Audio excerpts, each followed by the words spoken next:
Hello? Oh, fuck. You asshole. Hello there. I wanted to go live to avoid the being always late allegations. I have been for a hot second just going through all of the logs to see if I didn't miss any recommendations.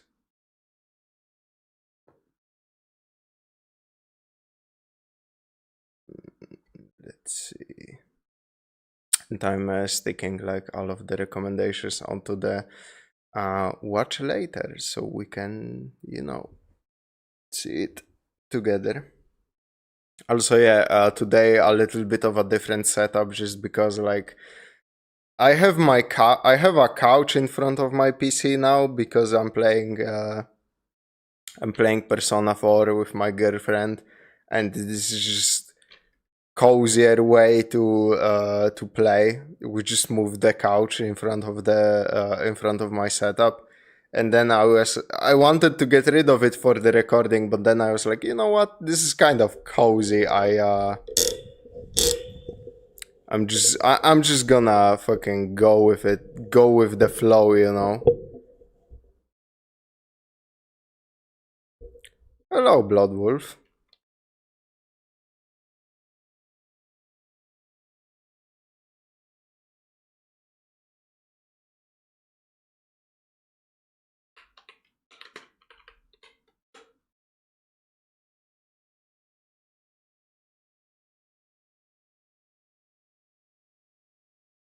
Man, we have some insane recommendations. I just wanna say, I don't know if he's gonna be. He usually turns to the streams from time to time, but Haribo Neo really likes really seems to really like old timey vehicles. He requested like two different like war vehicle oriented videos, and that's kind of funny.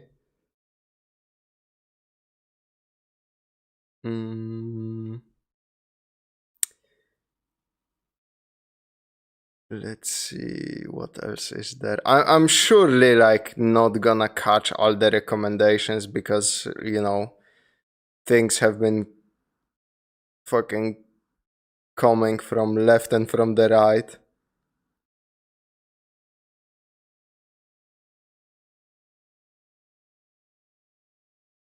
And yeah, part of the reason why today's stream is today and not on the weekend like I usually do is that a friend is gonna be visiting me. So like for a week, I'm taking some time off work, and obviously I'm not gonna stream or do videos. So yeah, I'm gonna do the stream today. I'm specifically pushing like everything that's a little bit shorter to the front of the queue to edit out some videos for the channel that are like shorter, so it will take me less time before the friend comes over, and like set it up so it just publishes on the channel on its own later.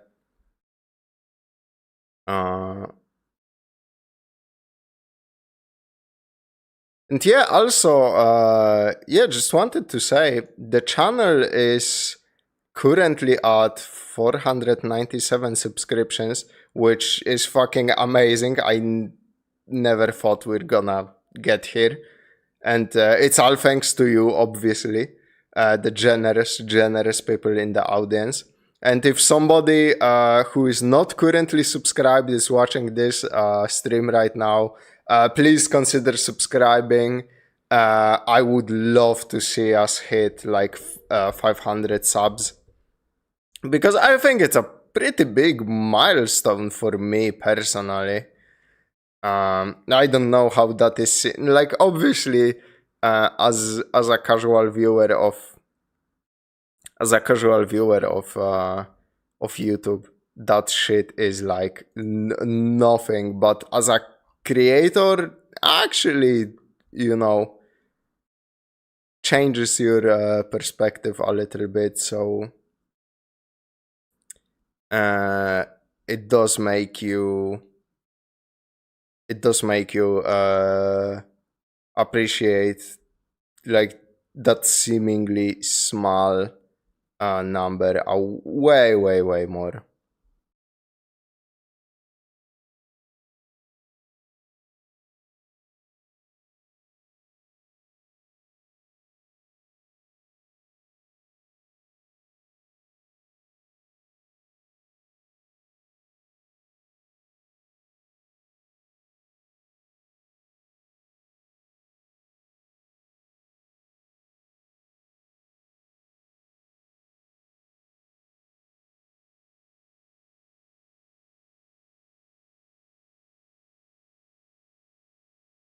Okay, I think I have like literally everything.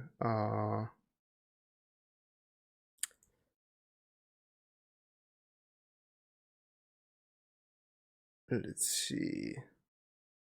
No, I just need to kind of sort this mess out.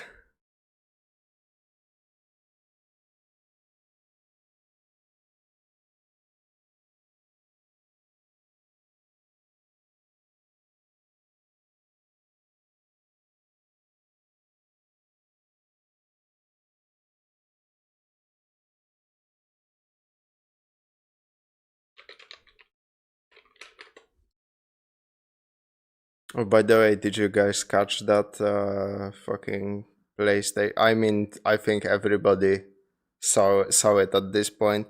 That fucking PlayStation 5 Pro reveal, and it like being fucking 800 euros in Europe, man. Holy fuck, you need to be a little bit insane to buy that, I think.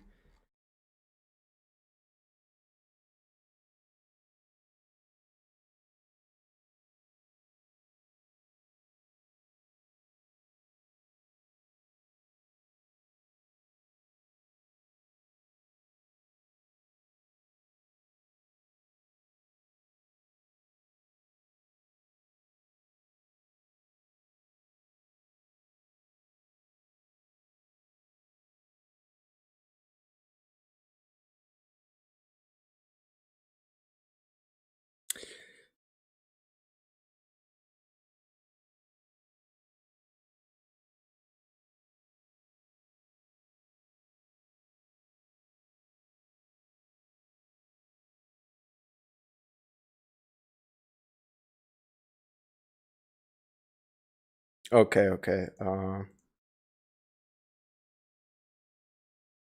Let me turn on the window capture, and there we are. So yeah, those are my recommendations for today. Like I said, I think Harry Bonnell requested two different like vehicle videos. I'm still trying to get the mic set up right. So if I'm a little bit quiet, just tell me in the chat so I can, fix that. So Harry Bonnell requested the majestical horseshit of the Horton 229, Hitler's stealth bomber, and the worst Soviet concept cars. He requested the Horton twice on two different streams, so I was like, okay, I will look at it. It's not that long, and supposedly, yeah, it's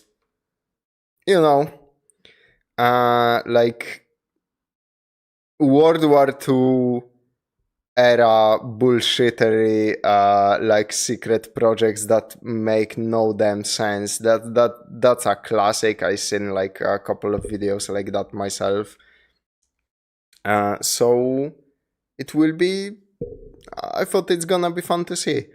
Then we just have two Mandalore videos. I noticed he has like two.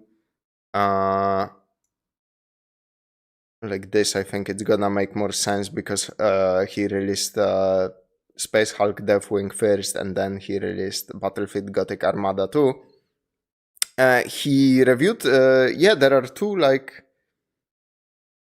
There are two games, two 40k games that he reviewed that I missed, and I am always on the hunt, like to see all that 40k has to offer in terms of games, so I can, check them out for myself later.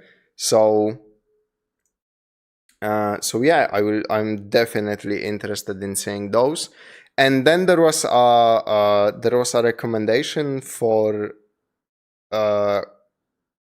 quite a there was a recommendation for that went like three separate ways. Somebody in the stream requested anything from the Matthew Matoses channel or Tech Sneakerer channel or some other like niche channel. And I went and I looked at it, and Tech Sneakerer, like I said, I seen some of his content before. He has insanely long, like hour fucking 30, hour 40, 2 hours. Insanely good videos. I personally like watched a lot of his Dead Rising content while working on things, you know. But I don't think I'm gonna watch any of that on the channel because, yeah, it's quite a bit long, and with my fucking yapping, it would take like 3 hours to get through one video, man. I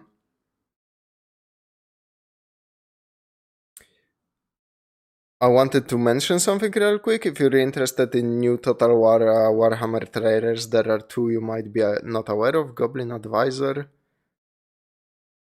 reacts to Total Warhammer, and Skaven Advisor reacts to Total Warhammer 2. Okay. I will probably, like I said, I wanna go at some point in the future. This is just gonna stay on the table, so I'm gonna make a mental, like, mental bookmark here.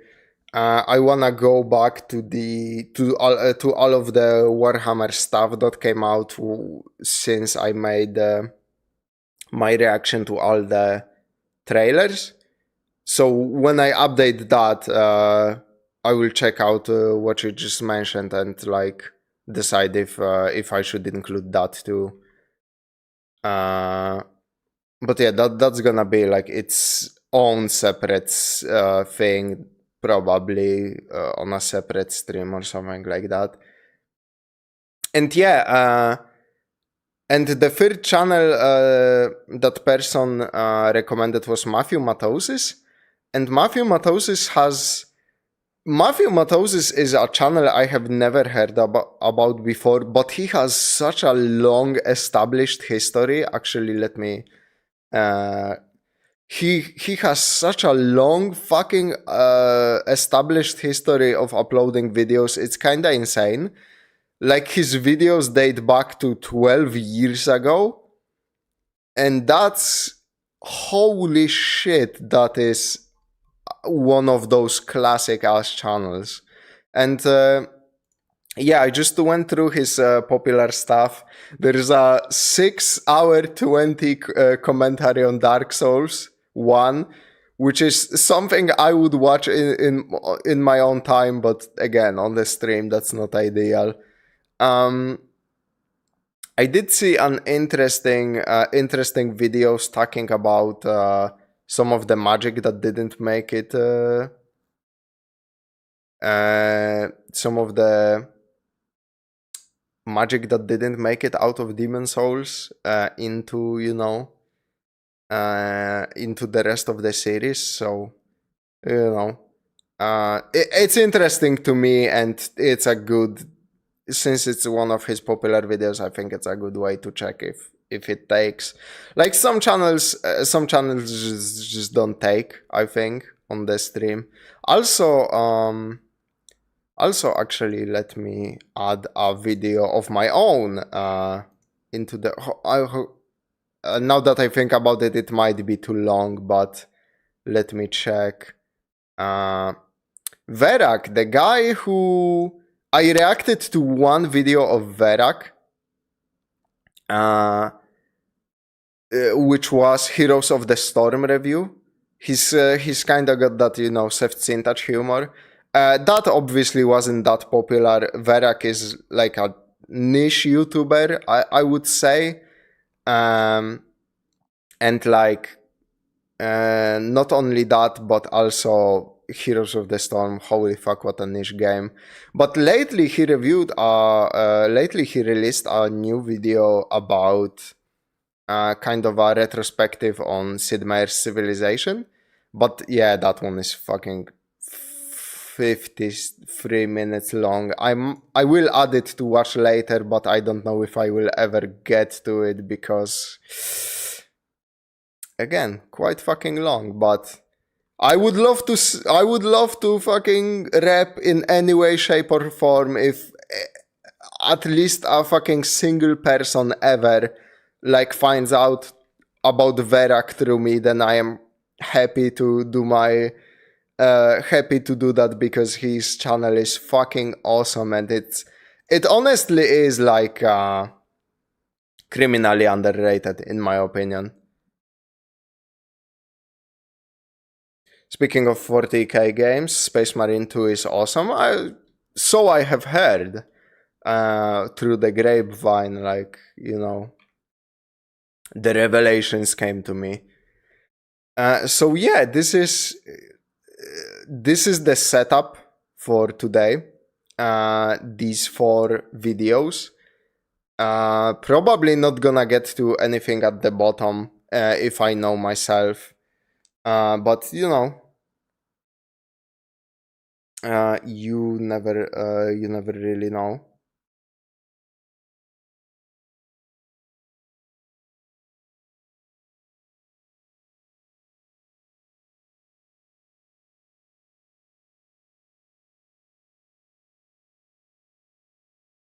And yeah, that's gonna be pretty much it for the stream. So yeah, let me just turn on the chat here and mute it.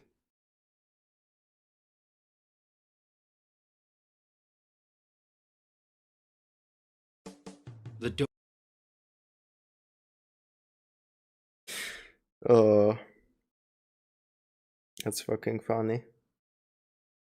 I think it's like extra tragic because like Haribo now requested this video, and I think he like I posted a community note on the channel that that I'm gonna stream today instead of the weekend, and I think he actually replied that he's not gonna be in here for this stream. So it's kind of a heartbreaking to react to something knowing that the person who requested this is not gonna be here. But you know,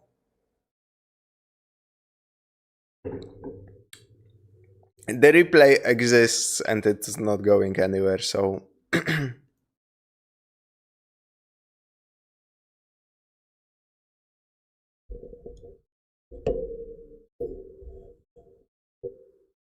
By the way, before we get into this reaction proper, let me just stall a little bit and close all the programs that I don't need that might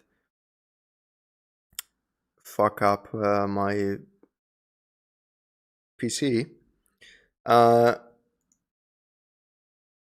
the way, interesting tidbit of like interesting tidbit of information I came upon during my time on Twitter when I was reading like all the angry reactions to fucking PlayStation 5 being 800 fucking euros. Holy shit. And in between all of that, a random ass tweet came up, and it made me think, right? Because you know, what is the old timey version of getting cancelled? And like I remember I remember reading a great ass fucking comment. Let me just. I remember reading a great ass fucking comment that being cancelled in the olden times in Europe was being sent to a monastery because, you know, you got unpopular with the fucking, especially the church or the pope, and or like, you know, the people wanted to do the people wanted to take justice into their own hands, so like the church had to like push you aside and protect you. So they put you in a like a little monastery at the edge of fucking Italy, and you had to live out your days there writing memoirs or a fucking journal or transcribing Latin things into other languages. But then somebody also brought up that losing the mandate of heaven in China also a little bit of a form of being cancelled if you think about it. Like a dynasty losing their mandate of heaven, so people growing discontent with them basically, and another dynasty like coming in and fucking removing them completely, reworking the system they had in place. But now that I think about it, I think getting sent to a monastery is like I guess it's better than being killed. I'm pretty sure when it comes to China, there was always I think there always was like a purge of the old dynasty. At least that's how I'm remembering it. I'm not that fresh with my you know, those different dynasties of those different Chinese dynasties and its history as a whole. But like part of the process is when a new dynasty comes in, they fucking just murder the old dynasty and like take down their fucking statues and like paintings and whatever. But that might be a faulty memory and I'm confusing it with someone like fucking, I don't know, some kind of revolution or something. But like when you think about it, if I am speaking correctly, doesn't that make no fucking sense? Like, so your dynasty is coming into power, you fucking kill the other dynasty, and then you set up a precedent to where if your dynasty ever like steps down from power, you will also be killed because this is what you did to the guys before you, man. What the fuck, man? Like, isn't that fucking stupid? See, that's why the European custom of being like banished, like there was a lot of being banished, being sent to monasteries and stuff like that, where a king won the revolt. He didn't always kill the king he revolted against, right? He might have just fucking banished him. I think like literally that thing happened to Napoleon, but that was more because they didn't want to martyr him. So like that makes more sense to just fucking say, oh, okay, you're like I am extremely merciful. This is totally not a play at the psychology of the people if I ever get in trouble. I am extremely merciful. I will let you go, bro, but you literally cannot live in the country. You cannot engage in politics. You cannot rebuild like your old empire. Get the fuck out of here. And then like live out your days in poverty, presumably. I think they had one where everyone agreed the emperor was a pretty great guy who they couldn't really fault. I don't think they ever thought that far ahead. Lamau. So on that note, I do think being banished to a monastery is a better form of getting cancelled rather than losing the mandate of heaven in China. In ancient China, or like middle-aged China, you know. Great TED talk. So yeah, the majestical horseshit of the Horton 229, Hitler's stealth bomber by Laserpig, was it? Yep, literally just a channel called Laserpig. Yeah, requested video. Usually I don't dabble with these history. I guess I did a couple of them, like history, especially funny history video. Funny history videos are so good, man. Like everything Salmonella Academy ever did is top tier content. So yeah, we're gonna check this out and see what this crazy ass bomber, presumably, what was wrong with it, because there are so many like World War II inventions that were just trying to make the impossible possible that are just fucking stupid now that you look at it from modern standpoint. So I'm sure this is gonna be one of them. Door opened. The door opened. Hitler gasped as the towering figure of Hermann Göring stood over him. "You may be the Führer of Germany and the world," he purred, "but tonight I am the man in charge." He began to peel the tight uniform from his body, revealing the surprisingly toned silk-skinned torso of a true Bavarian. Okay, I didn't know they made the history of Nazi Germany based. Excuse me if I didn't see this in my history book. Holy. Scented candlelit room of the Berghof. "Oh, mein Papa," Führer whispered. The lust he had held deep within him now erupted like the flames over Poland. That was an extract from a Hitler Göring Gala fanfic. That exists, and don't you wish it didn't? Was that important information to know? Yes, don't interrupt. Good evening, my name is Laserpig, historian, Elbreeder, mother of 12, man, presumably, and supreme leader of the world inside your head. You watched this video at your own risk. There is a lot to explain, so I hope you are sitting comfortably on your expensive computer chair, sofa, or beanbag if that's how I am sitting on a sofa, actually. Thank you for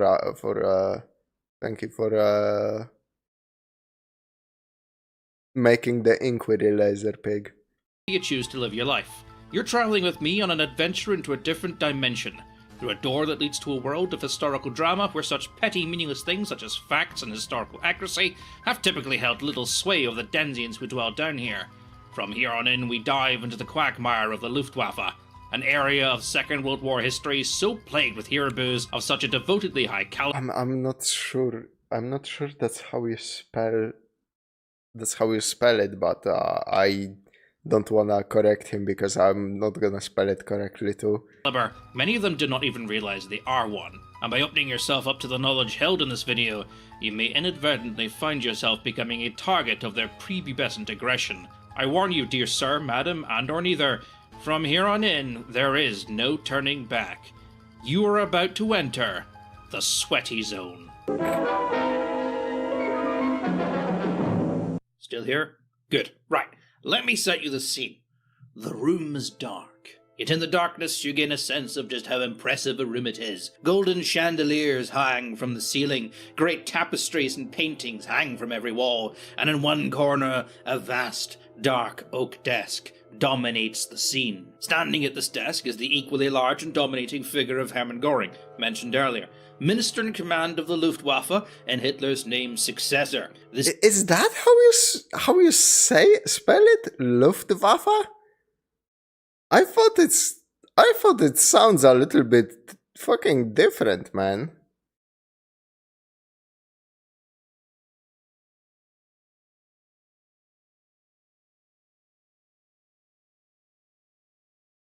This is 1944. Göring has an impressive list of failures behind him, but he still commands respect, somehow, and still holds the ear of Adolf Hitler. But unlike his furiously defiant leader, Göring knows the war is not going well, and like Hitler, he clutches onto straws, desperate for some new wonder weapon to turn the tide of war. Göring has put out the call, and people everywhere are fighting for his attention, desperate for one of the highly prized government contracts that will feed them, provide shelter out of the many nightly bombed cities, and most importantly, keep them off the front lines. The reigning champion of this was Eugen Sonnier, who for 6 years managed to convince the German High Command to fund his idea for an orbital bomber plane, which was basically a plane he was going to stick a load of rockets on and fire down a train track. But it would work, provided they give him a lot of... This shit looks like This shit looks like one of the Dubai mega projects that is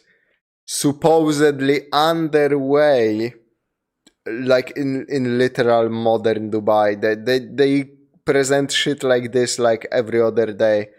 Oh yeah, we're gonna make a train that goes into outer space, actually, and then like delivers the goods on the other side of the city.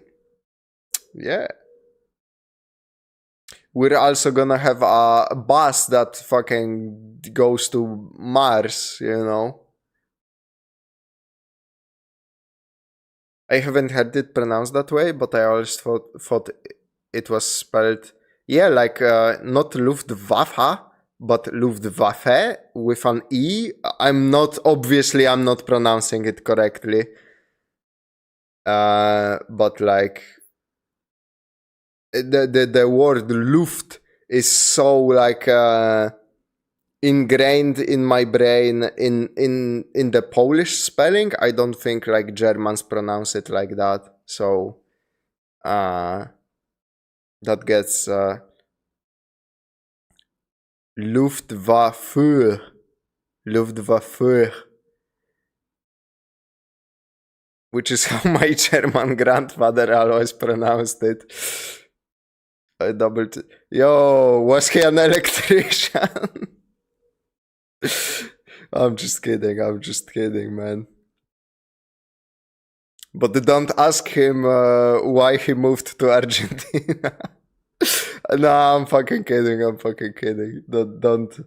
Don't send me to a monastery, please. Cash, a big staff of researchers, a fancy research laboratory, and most importantly, give him more stuff than his leading rival Werner von Braun, so he could give him and the rest of the Society for Space Travel, who thought his ideas were too stupid to ever work. Die Möglichkeit der Weltraumfahrt. The possibility, I think, that's kinda like the Dutch. That's kinda reminding me of some Dutch. The possibility of what, like space travel, I guess. Like Fahrt, I know is to do with travel, but I'm not sure what Weltraum means. The middle finger. Anyway, where was I? Right, so everyone who is smart and has a technical mind has pretty much figured out they can escape the horrors of war by, well, becoming a Nazi scientist. And out of all the generals and commanders Nazi Germany has left, Göring is the one with the power and the resources. Actually, my family has 2 generations of deserting the army in the 1940s, so I'm all for those jokes. God damn, honestly, I always find it. I always find it fascinating where when people know their family history that far back, like basically almost 100 years into the past. Bro, I don't know what my fucking grandfather did, you know? Like, holy shit. Almost like all of my grandparents were already dead by the time I was around, so like I was a real fucking latecomer. My great grandfather showed up back at home one day while France was still occupied and refused to speak about what he'd gone through. Whereas my great uncle stole a chicken and a bike when he was in Poland and impersonated a farmer to sneak away. He was also young. My grandfather was also way too young to fight, but he did see the tank battles by the end of the war. Holy shit, like hope nobody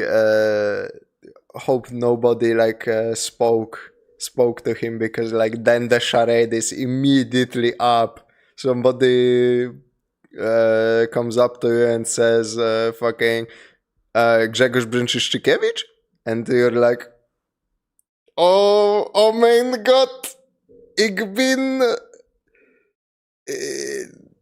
I don't know fucking how to say Gott in German.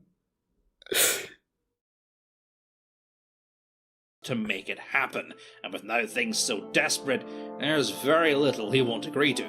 Many things have crossed his desk, from giant tanks and rocket fighters to laser guns and tornado cannons. Some have got Yeah, that's exactly the type of shit I was talking about.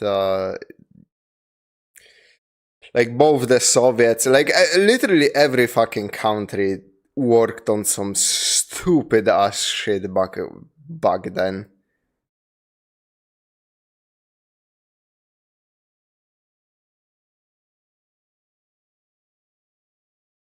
He did get caught once apparently, although somehow he got away and did the same plan again. To be fair, like it was fucking chaos, like back in those times. So I imagine a little bit of resourcefulness would go like a long way. into production, but most are the work of fantasy, and none have yet given the Germans the technological edge they so desperately crave, though that tornado cannon was used in combat. Once. It missed. But now a new concept sits on Goring's desk, and it has potential. He reaches out and helps himself to another eclair, stuffing the chocolatey, creamy delight into his face as his piggy eyes glaze over. The people in front of him still living on civilian rations, starving as they watch Goring shove yet another eclair into his face hole. I've no idea if that's true. He's just very fat. You know, you don't get to that size on military rations by, you know, like shoving a few pork pies. Did he just do that to a fucking some kind of screen? Because this doesn't look like a picture. Why would you do this to a screen? Just print out a picture and oh man.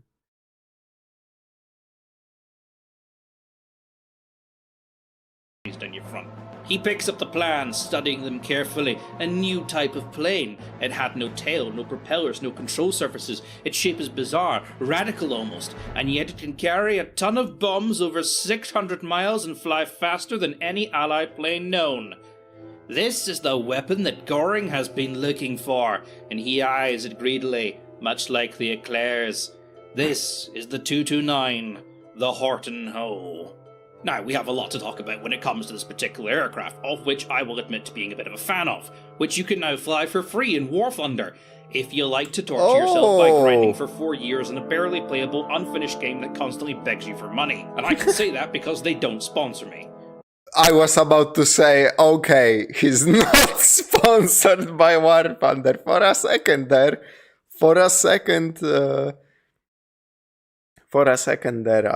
I thought I know what he's doing.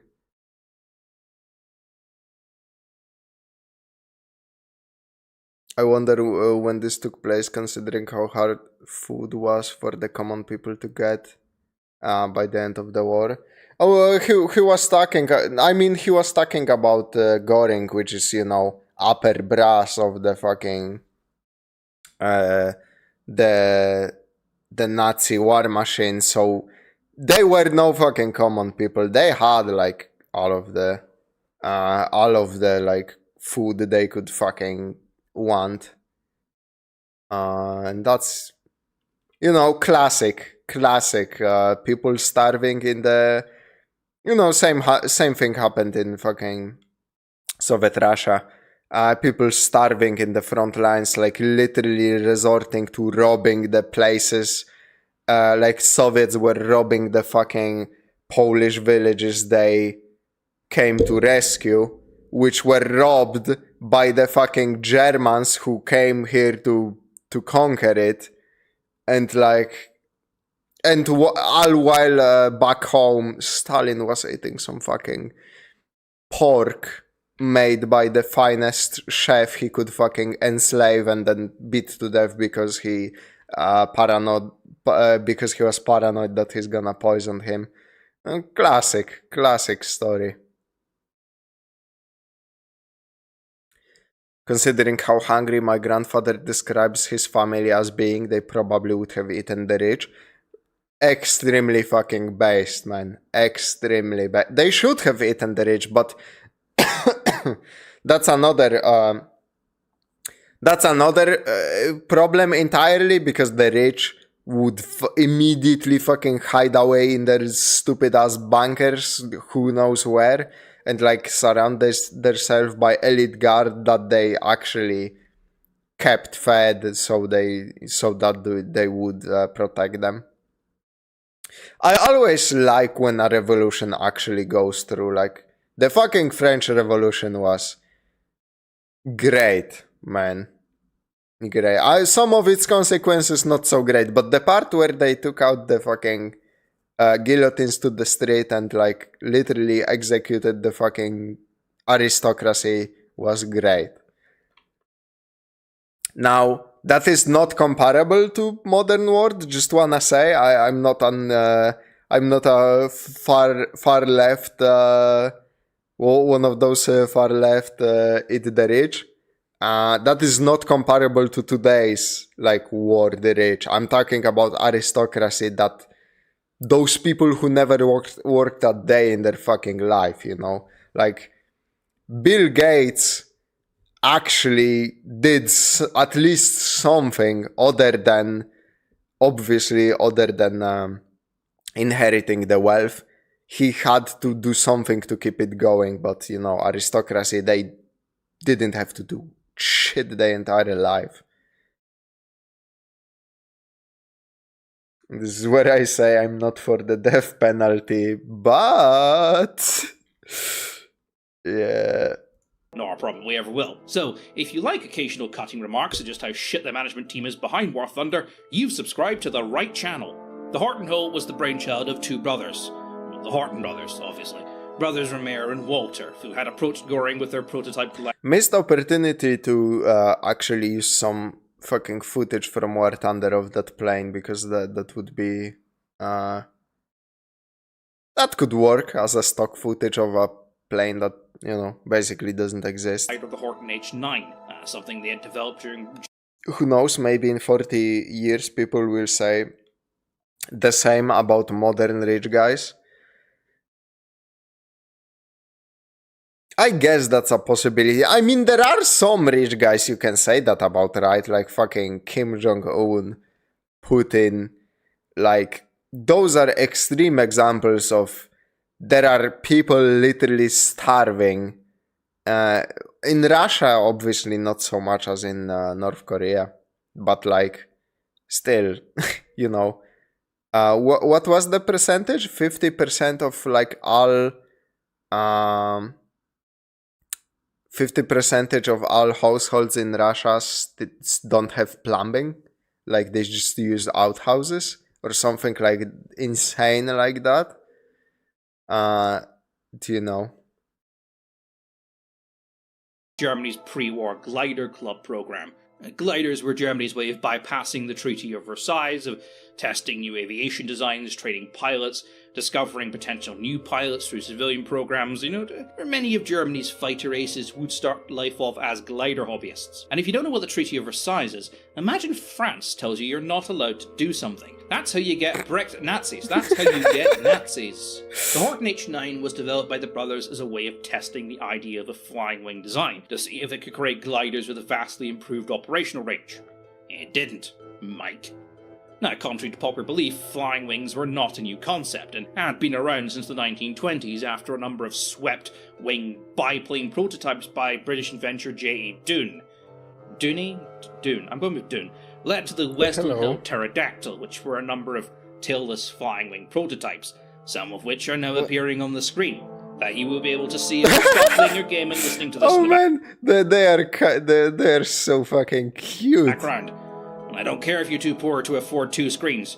You gotta minimize and look at these things. Okay, that one just looks very weird. What? It's gone now. I mean, we waited for you, but you obviously had other things to do. This in turn was rivaled by Hugo Junkers, who was less interested in building fighter planes and glider concepts, and instead wanted to create an all-wing transatlantic passenger plane, which would eventually become the Junkers G-38, which still had a tail, and wasn't powered by rockets, which I'm very sad about. It wouldn't be till the 1936 Bale, and wasn't powered by rockets. Is this like a fucking... Is this like a joke? Is this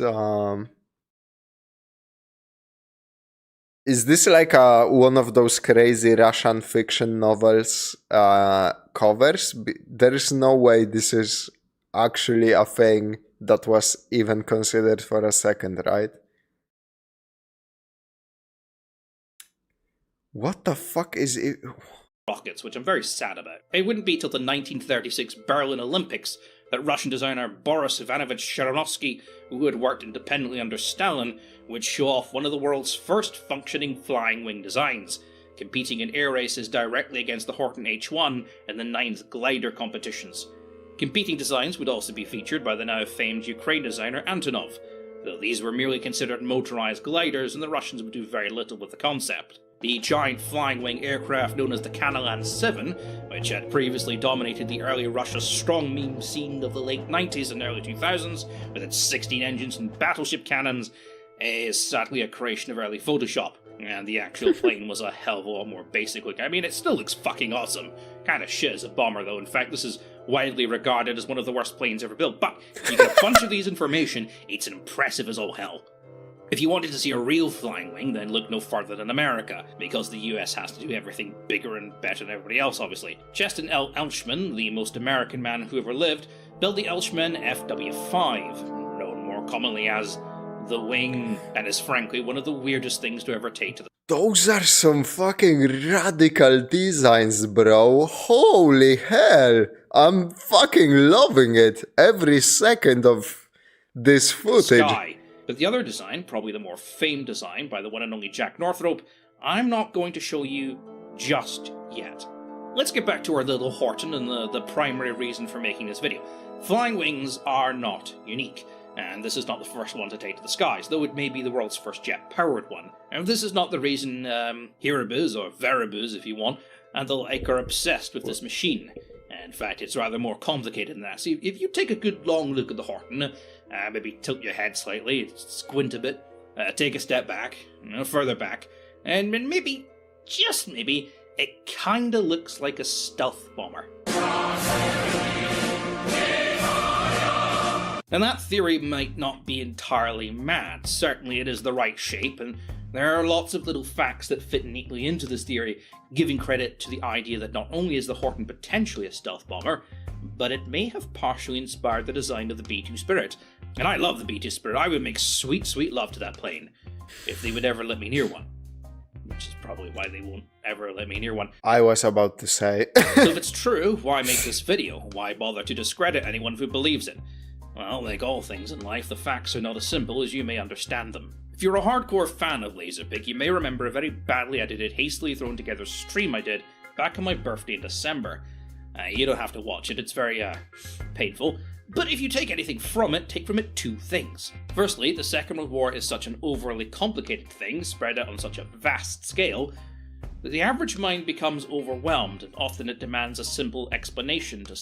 Oh wait, is this myth just because of what it looks like? I am 100% sure, like, it's just because of the shape and the general design, while the idea behind the actual plane was something so fucking far removed from what an actual stealth bomber is. Sum up a very complicated situation. Terry Pratchett called this lies to children, by ways of oversimplifying complicated things to the point where a child can understand them, even if that simplification makes the fact wrong. His example being the way rainbows are made by raindrops splitting light. This is how light refraction works, but is not how rainbows are made. Technically. Well, it is and it isn't. It's got more to do with where you are standing relative to the sun and... Anyway, so complicated is the Second World War, and so ingrained into Western culture is the importance of the war, that a lot of governments still propagate myths that overplay the importance of certain events, or downplays the mistakes they made, and a lot of those myths are still taught to people in school, or historical documentaries, even if they have been widely disproven. I mean, yeah, like, again, you know, the victors write the history, so obviously some things that you learned might not be necessarily true.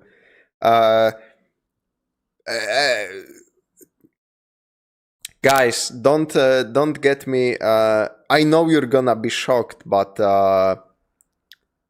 I think the U.S. invasion of Iraq was not so they could like take out all the terrorist bad guys necessarily. I know it's a crazy conspiracy theory. I know that what might be taught in school. I know it's crazy to consider that Uncle Sam had exterior motives. I know that is insane. But like that's how sometimes it goes. I need to turn myself a little bit darker because the sun is like frying outside of my face and it looks really weird. There is also the case of questionable sources, which can sometimes come from erroneous intelligence reports or after-action reports, which were typically dramatized or edited for propaganda reasons. And well, that was more common for the Germans, with their propaganda division often... And it's like also very important to remember that information that you find in history books that like predates the year 2000s, like let's arbitrarily pick the year 2000, right? Information that predates the year 2000 is up to newspapers, books, eyewitness reports, everything that can be easily manipulated by the government. The internet is fucking... Social media is a mistake, okay? But also it provides like context to media narrative that you might have never gotten. So that's why everything you find in history books is highly like edited by, highly edited usually by the country that fucking benefits the most from those editions, you know. So I think my favorite myth, and the one I had believed for a very long time until it was debunked by both old documents and US's own government website, is that the Japanese were given / accepted an unconditional surrender. They did not. For example, reshooting apparent battle scenes if the lighting was wrong or if the commander's pose wasn't quite heroic enough. Other nations, even on the Allied side, were not exactly being clean, with even a massive scandal erupting in the UK over the BBC's choice editing of what was going on. I mean, can you imagine the BBC lying to people? When would that ever happen today? Crazy, huh?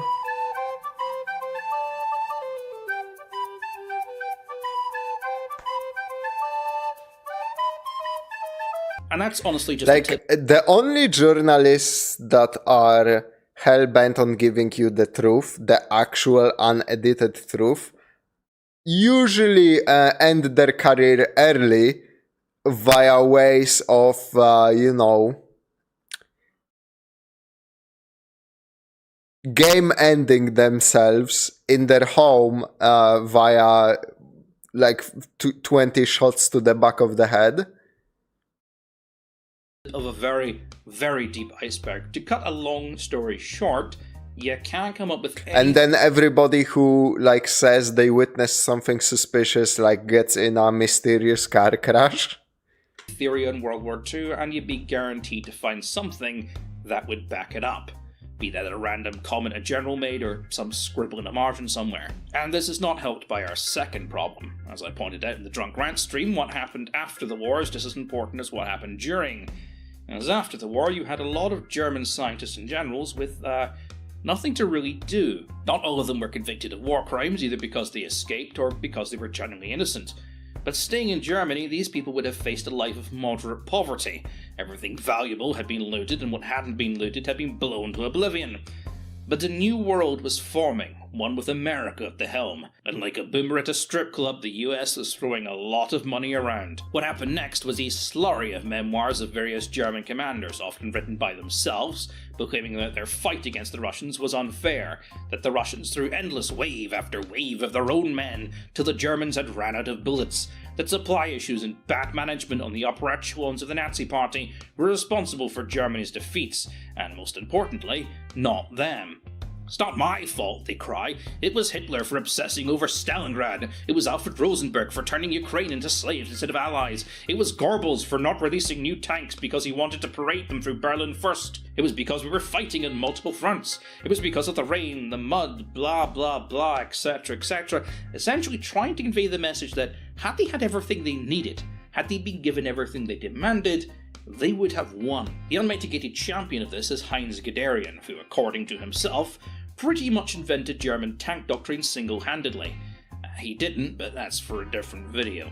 Now, the reason they did this is because they wanted jobs in the new armies being formed by NATO in response to the rise of the USSR, and the scientists wanted the same. Many of them would go on to claim such ridiculous achievements such as that of Italian scientist Giuseppe Bellizio, who claimed that the Germans had been working on saucer-shaped aircraft, many of which had gone into space. This formed the basis of the Nazi UFO myth in later years. Simply over-exaggerating claims or... Oh, I fucking hate when somebody just makes some shit up on his resume and then we have tinfoil fucking idiots using that as a basis for an entire belief system, essentially. Holy shit, man. Straight-up lying became the easy meal ticket of the German scientist. It guaranteed safe extradition to the US, a steady paycheck, and a comfortable laboratory in which they could experiment to their heart's content with little regard to if or not they actually achieved anything. The US had already achieved its end goal, which was to keep the vast bulk of German technology and its inventors out of Russian hands. Anything they did end up producing was simply considered a bonus. In fact, a lot of them weren't even taken seriously. Wernher von Braun spent most of his time in America giving talks and speeches to rocket hobbyist groups in the US, up until the 1960s when he was finally hired by NASA. I'll do a separate video on him and his impact in the US space program at a later date because it is quite interesting. But anyway, knowing all of that, it's not hard to understand that a lot of German scientists would exaggerate their claims. The Hortons were among them. The Horton Hill was captured as part of Operation Paperclip, the US's commando-style raid to liberate advanced Nazi technology and scientists before the Russians could get them, and naturally, they wanted to know what the fuck this thing was. Neither of the Horton brothers were successfully extradited to the US, as, contrary to popular belief, neither had really been part of the Horton Hill project. After fitting their glider design with jet engines, the prototype crashed, killing the test pilot, and the project was handed over to Gotha Wabenfabrik. who designed the actual Horton we know today. The brothers, in an attempt to stay relevant and off the front lines, applied for Goring's America bomber project, of which they were accepted. After the war, the brothers attempted to negotiate with the US and the UK. At the time, the UK was picking up every aircraft designer it could find, as it fully believed aircraft had played the most important role in the war. The UK had utterly dominated the aviation scene and was looking to capitalise. However, neither the UK nor the US were interested in the Horton brothers, and this is where we start to see those claims. Rumar Horton, who later fled to Argentina, then attempted to sell his designs to China. This is where he made the claim that the Horton had been designed as a stealth plane, using a mixture of charcoal dust and glue to create a primitive anti-radar coating that would have helped it stay hidden in the specific radar frequencies the British were using. Now, such a claim had merit. It was widely believed that the coating, combined with the general shape of the aircraft's cross-section, would have made it almost invisible to the British home chain radar system. And so the myth was born. Nazi stealth fighter, Nazi stealth bomber. This is a backward engineered Nazi stealth bomber. No one can convince me otherwise. Hitler had secret stealth tech. Entire Antarctica base invisible to naked eye because advanced Nazi stealth tech. And this bullshit persisted for quite some time.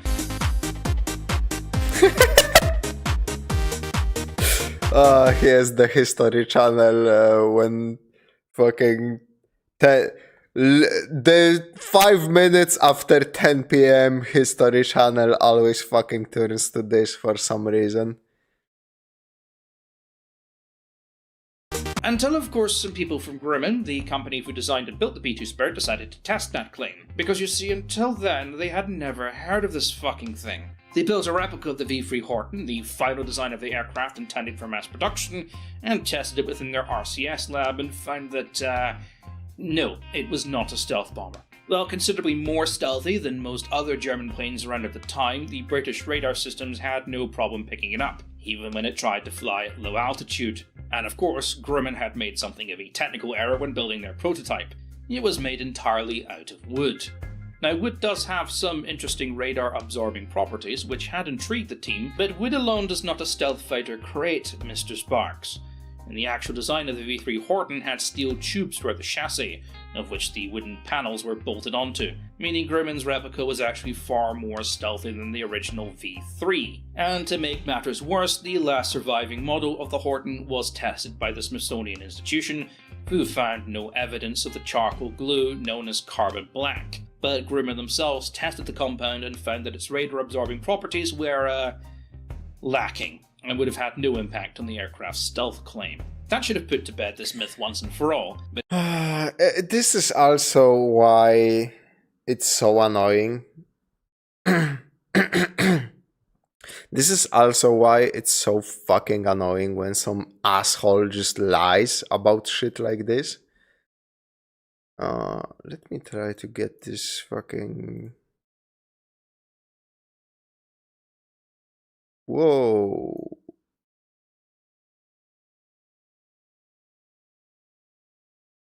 Okay, this looks normal now. Okay. This is so fucking annoying when it comes to one piece of shit lying like this, because then it takes so much manpower, so much testing, so much resources just to prove, like, disprove everything this person said, so that there aren't people spreading this fucking misinformation campaign. And then there are, when you disprove everything, some fucking idiots still will just feed other people misinformation for no goddamn reason. This feels like it's going to get into flat earth level territory between people debunking and others blindly believing. Oh, of course it's gonna get there, you know. Holy. it has persisted, as once again, if you squint slightly, it does kind of look like a stealth bomber, so maybe... Yep, that's it. I just look at it and I'm that's a space bomber actually. What are my aviation engineering credentials? I play a lot of War Thunder actually. So checkmate, fucking liberal. just maybe, even if Horton's design didn't work, then maybe Grumman took inspiration from its design and perfected it, because it does look like a stealth bomber, doesn't it? Alright, remember that American flying wing by Jack Northrop I said I'd show you later? This is it here. This is the YB-35, flown in 1940, 4 years before the Horton, as a proposed prototype to a long-range bomber aircraft. The project was accepted, but was plagued by so many delays that by 1944 it was so behind schedule, the Army cancelled their order in favour of a more conventional design. The suggestion was put forward to equip the plane with jet engines, to which the Americans refused to take seriously, until a fact-finding mission to the UK to look at aircraft prototypes. That prototype being the Mosquito, which the Americans were considering purchasing at the time. The story goes that one American general leaned towards an observing British scientist and made the joke, "You know, some people say we should be investing in jet planes." To which the scientist turned and said, "You should. You want to see ours?" The plane he was shown was the Gloucester E-2839, a British prototype for a jet plane. Shortly afterwards, the Americans purchased several British jet designs and began experimenting with them. In 1947, 2 YB-35s were fitted with jets and flown as the YB-49. Now look at this and Horton's design, and tell me which one you think looks more like a B-2 Spirit. Because the same company who built this in 1940 went on to build this in 1989. The Horton brothers and their jet-powered glider, though a fantastic and fascinating aircraft, had absolutely nothing to do with it. So if someone comes up to you and says the Nazis invented the stealth bomber, you now have just cause to beat their ass with a tire iron and scream, "No, they fucking didn't! What the? Where did you get? Do you even know anything? What the?" Actually, I get my information from a reputable source. That is the History Channel, 5 minutes after 10 p.m. So you're wrong, liberal. Left wing destroyed me things. Epic Reddit gold moment, huh?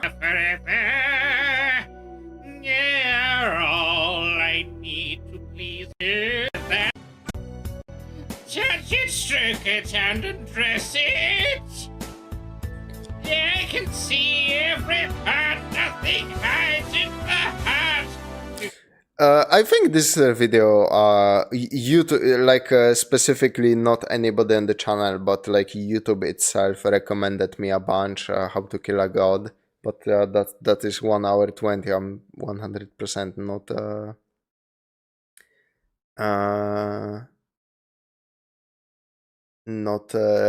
watching that on the channel. But yeah, very interesting.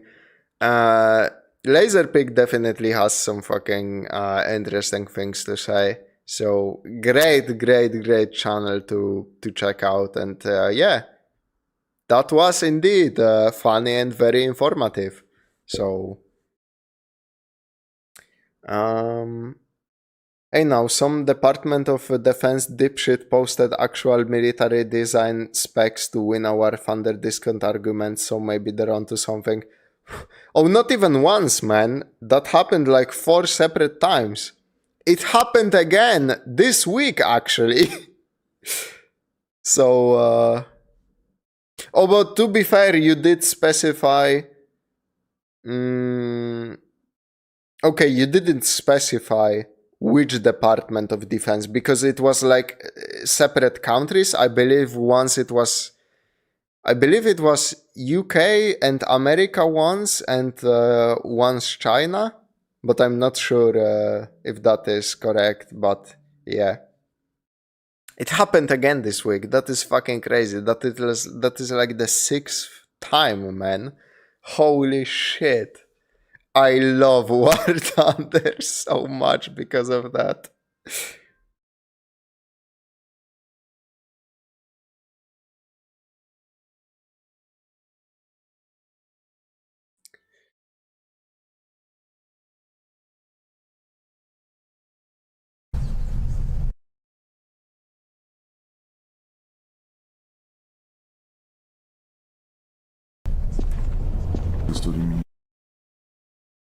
Moving on to Space Hulk, Deathwing. Oh my god, my face is melting again.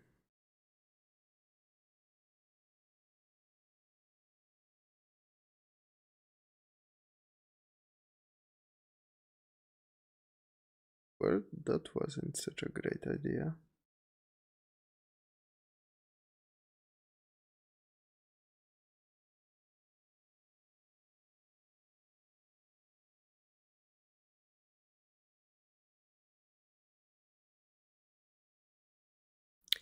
Let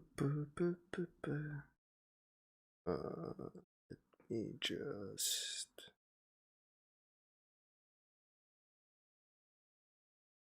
Now it's... What the hell is happening?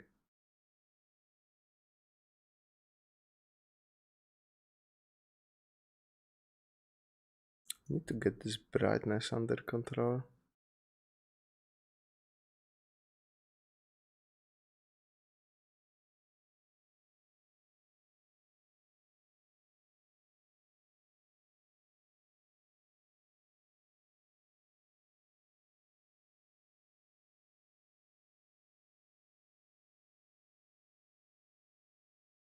Okay, there we go. That looks a little bit better.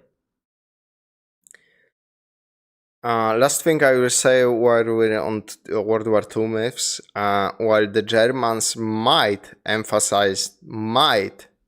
not know what happened at the camps, none of them expected their Jewish neighbors to return, I think. That says everything.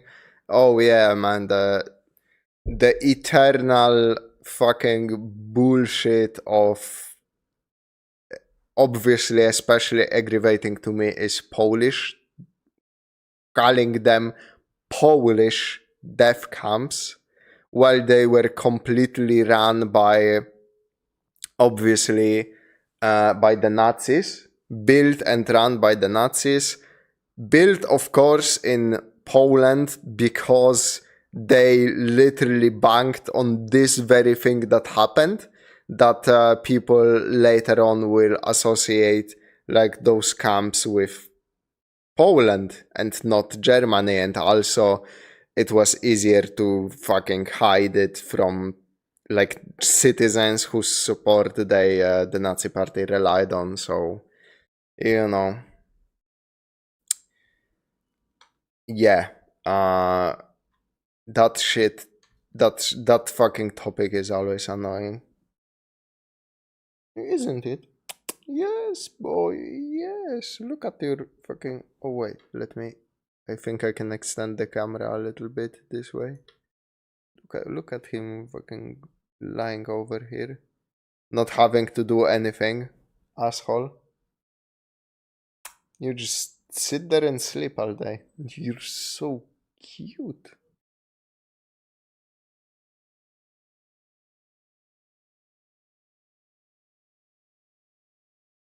That's very interesting. I wouldn't have thought of that.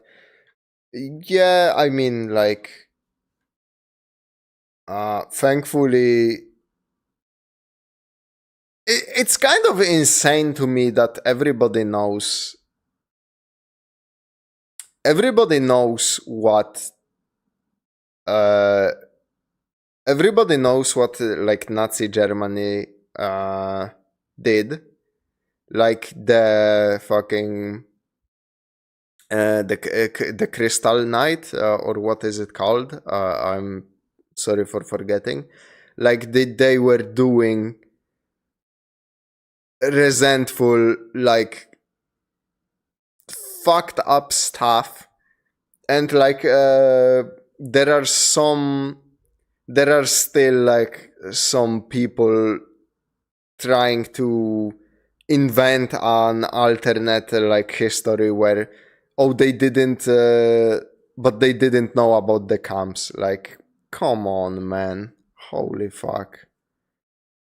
German citizens, maybe, and that's like only some of them, obviously, but they still, like you said, they they fucking knew that their Jewish neighbors are not coming back, because like there were people in Germany hiding Jewish families. What do you think they were fucking hiding them from? Just being, you know, just being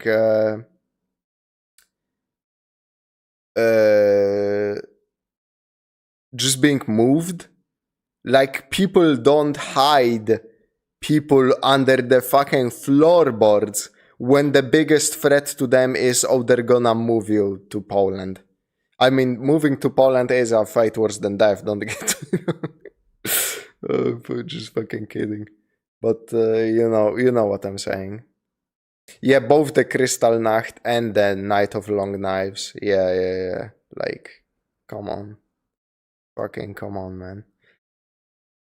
But speaking of lighter topics, how about them, lighter, brighter, more hopeful topics? How about them 40k, Warhammer 40k universe, huh?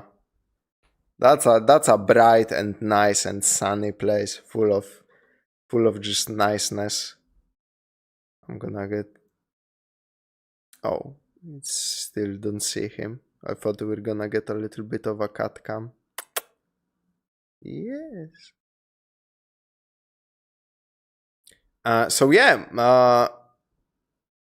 Okay, you wanna sit here? But there is a microphone in the way, man. Oh, you just wanna show your ass. Oh, okay, you just... I guess he's the streamer now. You're not even looking at the camera, bro. Oh, there we go.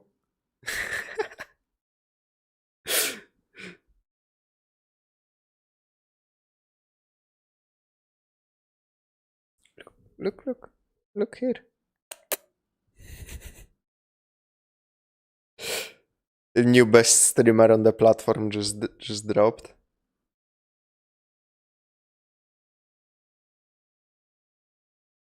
It does literally nothing. Still pulls more views than me.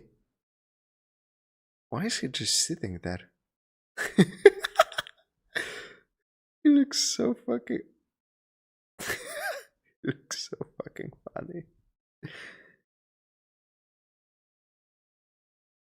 And he picked the perfect... Like, you cannot tell me this is a coincidence that he picked the perfect spot to completely, like, cover me. Come on, little buddy. We're moving. Yeah. Get out of there. There you go.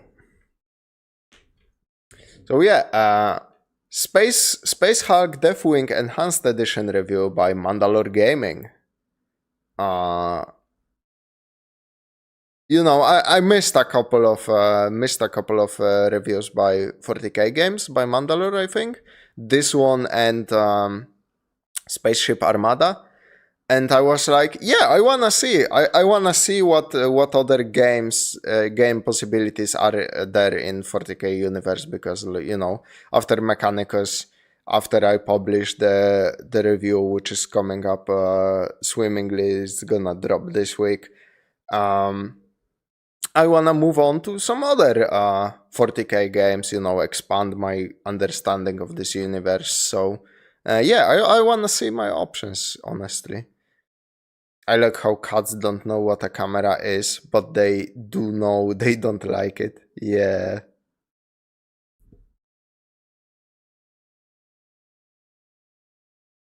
Granted, I don't know what this is, but I hate it. Is basically the Space Marine motto. There we fucking go. Now we built this bridge between the beginning and this moment. Now it all thematically makes sense. They are calling it Kino.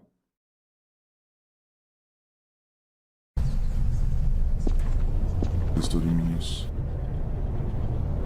Aoirioke te niko faste bombi.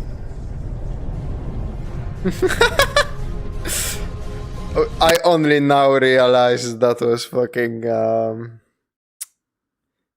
I Divine Cybermancy. Holy.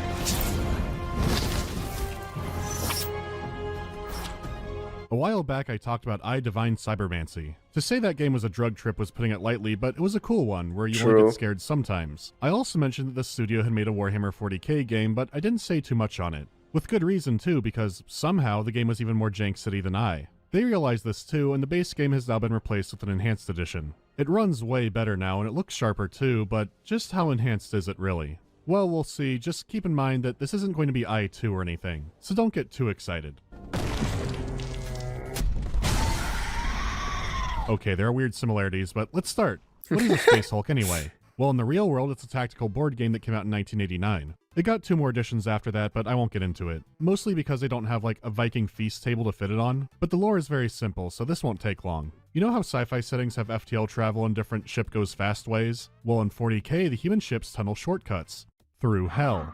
These ships are old, and sometimes the anti-Satan field stops working. They can be lost for hundreds, sometimes thousands of years. On occasion, they collide with other ships, or the warp spits them out in the same spot, and they become giant hellish dust bunnies. This is our Space Hulk, a giant ball of spaceship stuff that just happens to show up every once in a while. It could have lost technology, relics, who knows what's inside. But it has been in hell, so probably demons or aliens have laid eggs in it. It's usually going to be Tyranids, they're hard to get rid of. So when one does pop up, the Space Marines do too, and the fattest, biggest armor they have that can actually fit in a hallway. It keeps them slow, clumsy, and vulnerable to ambush.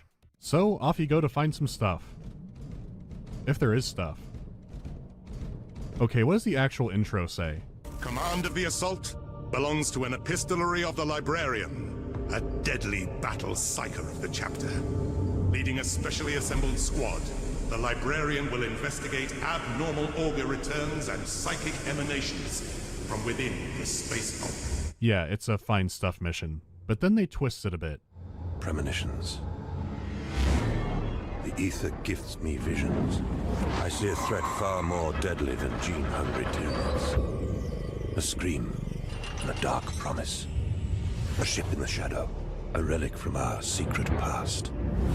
I feel the tightness in my gut as I see a cataclysm as yet unseen. Those are some really cool fucking environments. Those are some really cool environments. When I made the 40k list, I included this as one of the Medicore ones because of the issues, if I recall correctly. Oh, that's kind but I'm assuming the issues of the normal edition, or did you play the enhanced one? The Umbra Mortalis descends upon us. The shadow of death.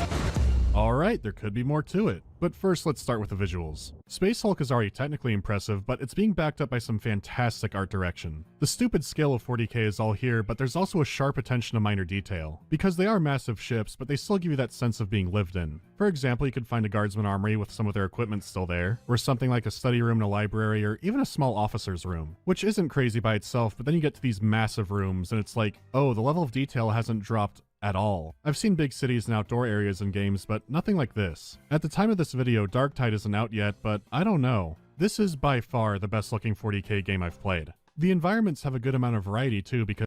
Oh. Okay, my cat is doing something. Enhanced one, you can still have a great time, it just might not be super smooth. Ah, okay. The real reason they use Terminator armor, aside from it being tough, is because that armor... No! Okay. Oh, you're kinda cute though. I will remove the baby from the room because he's showing his dirty fucking asshole to the camera. Asshole. Be right back.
I'm back.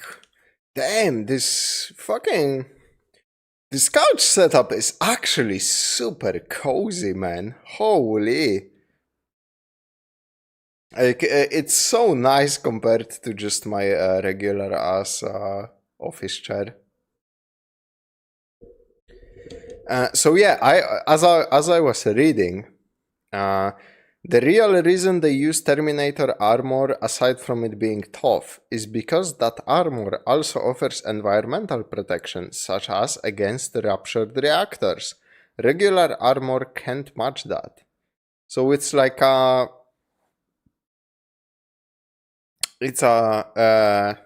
Warhammer 40k version of the HEV suit from Half-Life, I guess, is one way to look at it. Because, yeah, you do have Spaceship Church, and it looks awesome, but a Space Hulk is a bunch of different ships, so it's not all cathedrals and World of Warcraft login screens. For example, a Mechanicus ship is way more angular and looks like it was built for efficiency. You still have the religious icons on occasion, but it's definitely different. The Rogue Trader ship is even more extreme. No focus on worship, just exotic cargo and effects of the I do what I want contract. So more Age of Discovery rather than more space temples. Each of these maps are huge too, so there's a lot to see. I have played other games where Gothic architecture merges into sci-fi elements, but none do it as good as this. You can walk from a castle dungeon into a reactor, and it's seamless. The levels aren't jarring or seem stitched together. They also remember that humanity isn't really the hero of this setting, but creepy. Quake 4 body horror creepy. Which is great. Some 40k games gloss over how bizarre humanity is. In this game, they put that front and center. All the creatures, the equipment, and weapons, they all look fantastic. It's a visual feast, so I don't see any problems here. But the audio is a different story. How about the music?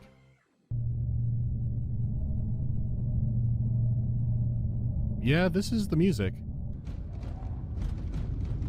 Oh.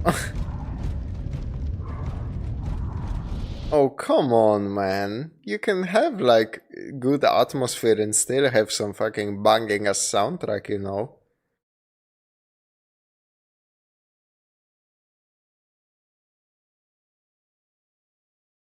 I actually started playing more console games just to relax on the couch. Yeah, it's just, it hits different where you're just fucking like this, you know, you can lay down and you have a fucking controller in hands and don't have to like wrestle with all the cables and stuff. Some things obviously I prefer playing on some things I prefer playing on PC, but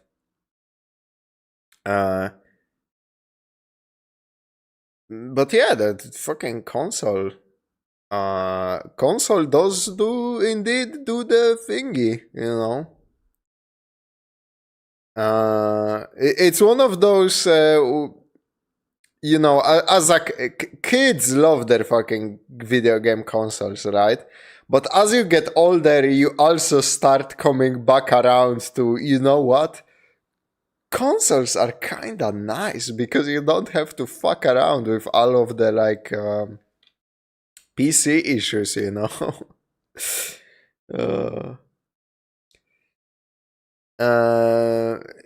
In regards to my HEV comment, pretty much yes, it gets repurposed for war, but it's theorized. But it's theorized their original purpose was exactly like an HEV suit. That's fucking nice.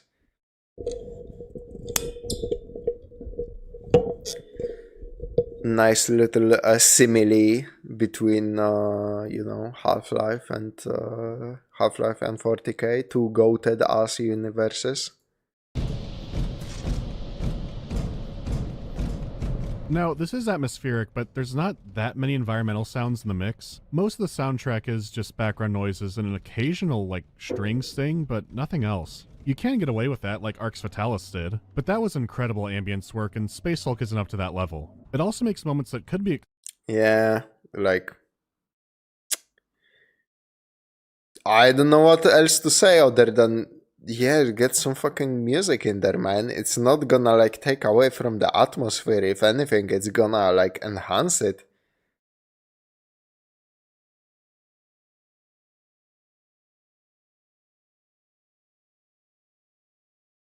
exciting dull. Here's a part where a ship is exploding and you have to escape in time. There's no music and it's like effects are missing.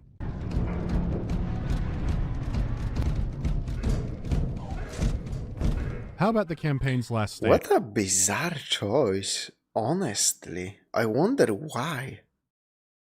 This is the final battle for victory.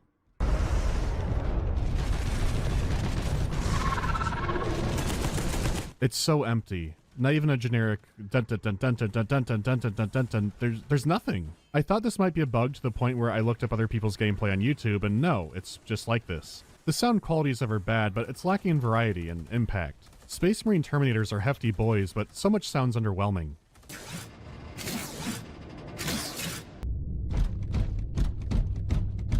Base those steps up, add some reverb to it. Weapons are a similar toss-up. The assault cannon is, They are coming.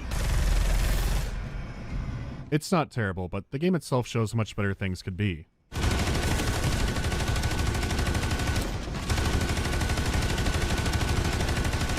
That's much more like it. So here's how all of this is a huge problem. This is a game where you gun down hordes of enemies. People compare it to Left 4 Dead or Payday or Vermintide. And just like that, I'm fucking in, man. First of all, it is a lot different, but I don't want to get ahead of myself just yet. But all of these games do something very important that Space Hulk doesn't. Co-op? They use sound and music to make the chaos more manageable. Oh, okay. Deathwing is a lot like those games when it comes to Does horde this combat. game have You know, co-op? managing crowd control, keeping an ideal range, targeting specials, all that good stuff. It Space looks- Hulk has several special enemies, but in the thick Looks like perfect game for co-op. of combat, it's rare I can pick one out by listening. As a quick comparison, take ambient machinery compared to a boss spawning.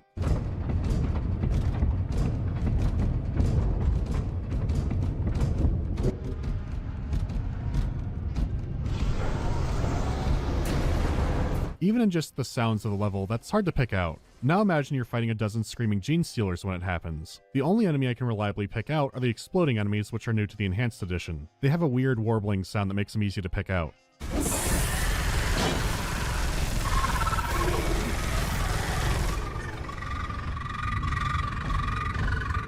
Okay, that's a good sound. That's a good sound for a special enemy that you wanna pick out from a crowd.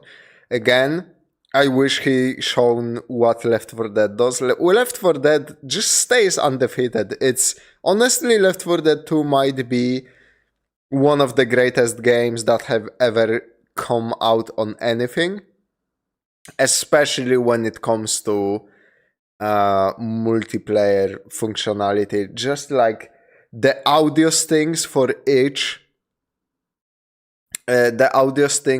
fucking each special infected is just, it's so peak, man. Holy.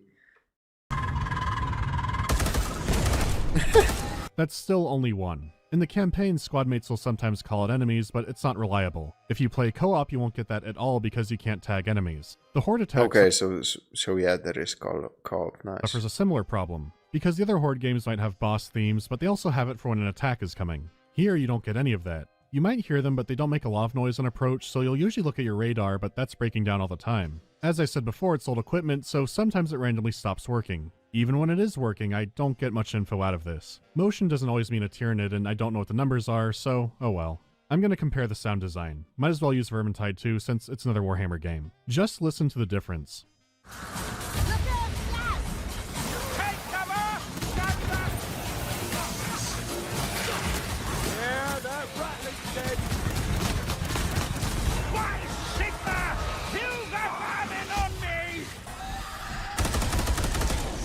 That's a good soundscape.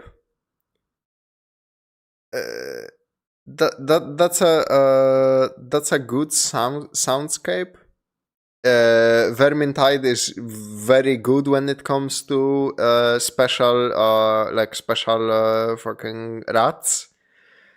Still, it has nothing on Left 4 Dead. Like, Vermintide is probably the closest thing that has ever come to, like, threatening Left 4 Dead in my eyes. Like, the only thing with, like, co-op, that specific kind of horde co-op that has even come close, because like everything else is so fucking weak. Back for Blood is fucking laughable when it comes to the most basic aspects, like sound design, enemy fucking, you know. So yeah, like I said, Vermintide is great when it comes to visuals and audio. It is really good. Hello, pretty late again. Been busy dealing with colds, university registration, and binging Dune 2021. I watched that a couple of weeks ago. Dune, the first part of Dune was pretty good. I haven't watched part 2. Actually, Harry Boneo, I mentioned you at the beginning of the stream because we watched a video you recommended, I believe, about the stealth bomber, and I mentioned like how you are not here, and it kinda sucks that the person who recommended the video is not here to react to see it. But like I said, there is always the replay, and you know. Vermintide 2 is that's basically what I said. The audio and the visual stuff in Vermintide, pretty fucking baller.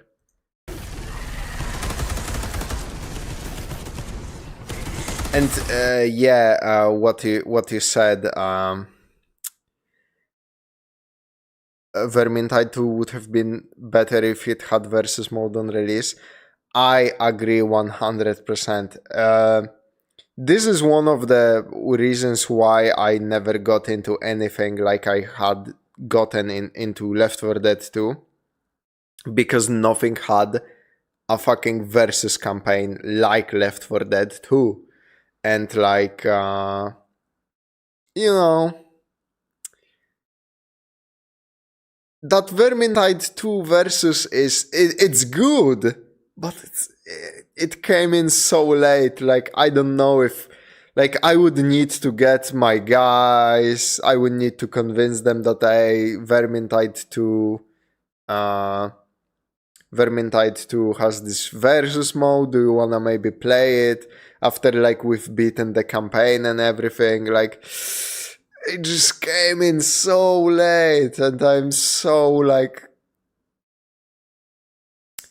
I am so sorry for the devs because it's a great piece of work, but maybe it like I hope it actually brings a bunch of fucking people who are not me and my friends. So basically lazy fucking asses. I hope it brings like a ton of people back into the game, because like that's a cool feature. That's a great fucking feature, you know. Back for Blood, again, noteworthy for being the biggest piece of dog shit game ever, and not featuring a fucking versus mode at launch. It only featured like a stupid ass version of it where you were surviving in a circle. It was so dumb. It was so bad. And I think World War Z, while being an okay Left 4 Dead like game, I think it also didn't feature versus mode, which really really gutted that game's longevity, you know. Just co-op is not enough to cut it for a longer period of time. And Darktide doesn't have versus, right? It just has co-op. I feel sorry for the devs because their fanbase seems like a hate group. That's a story as old as time, man. Holy.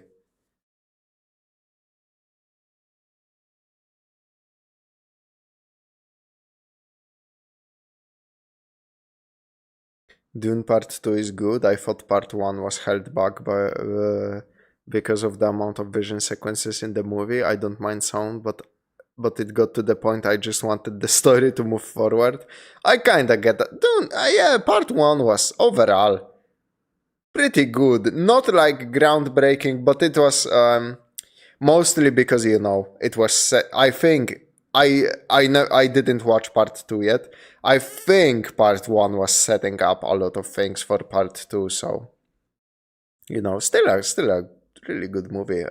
Really enjoyed it, so will definitely looking forward to watching 2 now. Vermintide can get away with not having a versus mode on launch because there was nothing before it. I don't get doing a Left 4 Dead sequel without a versus mode. Yeah, Vermintide.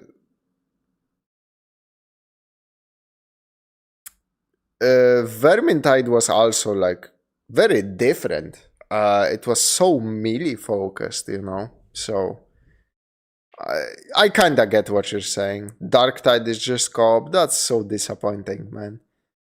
Get me some fucking games with a versus mode in them so I can be addicted for next 8 years like I was with fucking Left 4 Dead 2, man.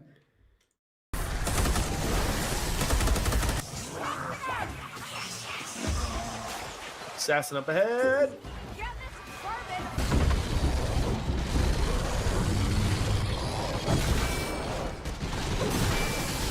That Packmaster will trouble us no more. More cages. No. Then we're done. Till we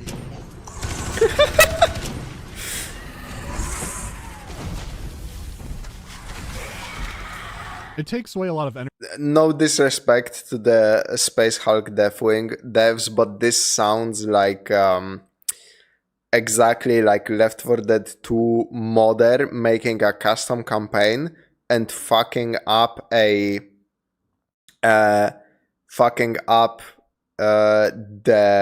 music, like doing something wrong so the game bugs out and like it doesn't play music during the finale. That's so weird. Such a weird problem to have. We might get Darktide Versus. It already has like 3 times the content that was promised at launch, and the community is still mad. That's a fucking classic, you know. And I'm not saying like Darktide needs a versus. Not like every co-op game like this needs a versus, but I'm just saying if it had versus, I would be way more interested. Darktide still seems like a pretty good time for the amount they ask you to, you know.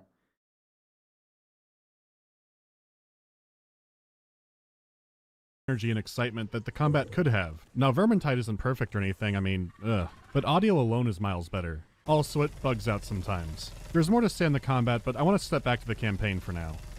I had to restart the game for this one. The game has a typical training level to get you all caught up on the basics. This usually isn't worth mentioning. You adjust your settings, rebind your keys, except this time I realized I couldn't rebind the melee key from Q. This was the first sign something was going to be very strange about the melee, so consider that some more foreshadowing about the combat. The first map is a huge interconnected sprawl. Every map will be like this, and knowing how your local area is laid out will be the key to success. You play as a psychic librarian and can equip yourself before the mission, but you don't have much to play with just yet. With your 2 squad mates you can also re-equip. There's not much more here yet, but that might not matter for one squad mate since you won't ever want to re-equip him for reasons we'll get into. The first mission doesn't have combat for a while. It lets you soak in the atmosphere and get a handle on things. For one, you can command your squad using a radial menu. It does its purpose, but it's not ideal. There aren't that many commands for it anyway, so you should just memorize the hotkeys. This will save a lot of clunkiness and panic clicking in the future. The other important element is hacking. You only do it with doors and turrets and don't need to play a JRPG this time. For turrets, you just open up the map, and if one's near enough, you can hack it automatically. This won't pause the game, so you are vulnerable. There are a few kinds of turrets, and some are much more useful than others. However, they all have to be controlled manually, to the point where if you activate a dormant turret, it starts shooting at you, so you need to quickly hack it a second time. I tried to be careful, but I'd still own zone myself from time to time. It is useful for scouting ahead and clearing out a waiting ambush, but it's not a thick of combat kind of skill. Unlike door hacking.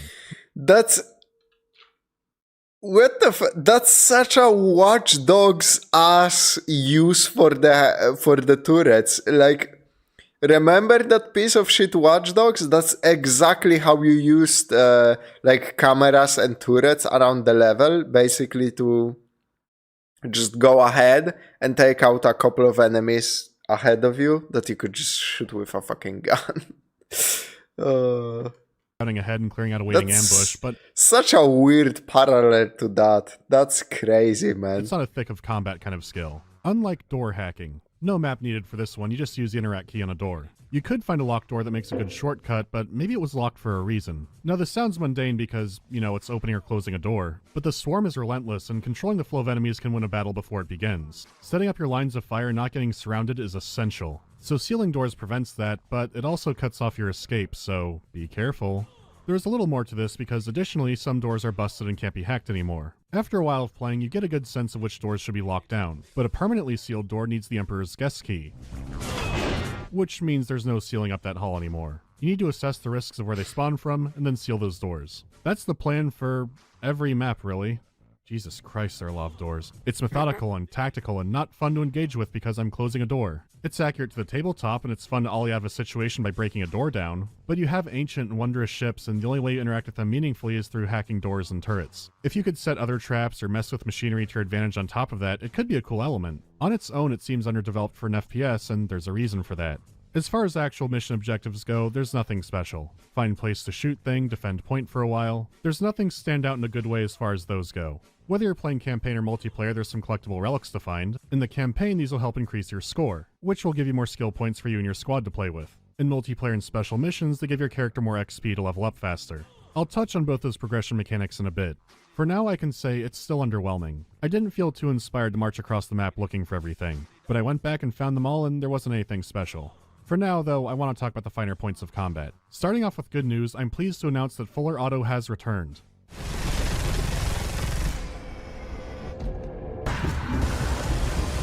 Let's go! You don't get the ability— That's my goat! That's my Space Marine! in campaign, but I still want to use it on the Vengeance. Here we go! It's bugged and doesn't work. I can't use Fuller Auto on.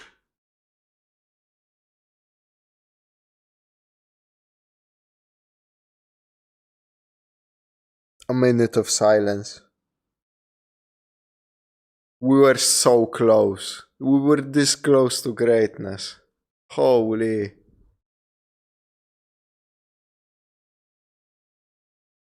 Whoa, my chat is fucked up. What the hell is happening?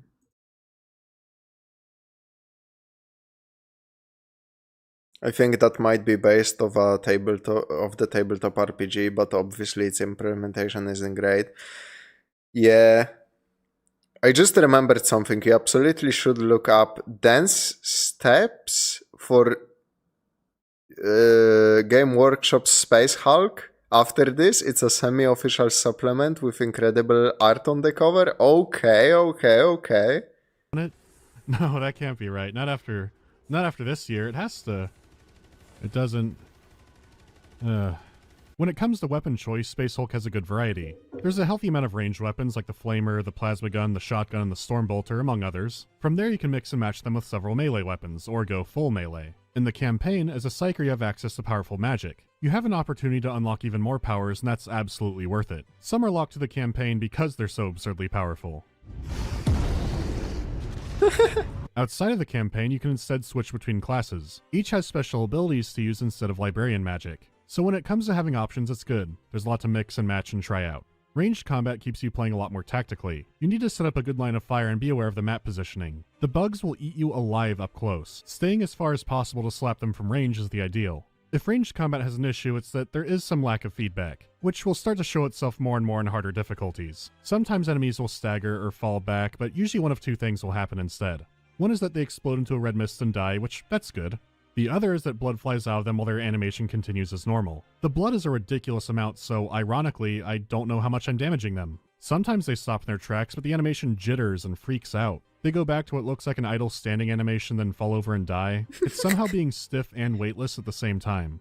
Ranged weapons can feel more like they're stun locking the enemy rather than impacting them in a meaningful way. It's hard to put into words.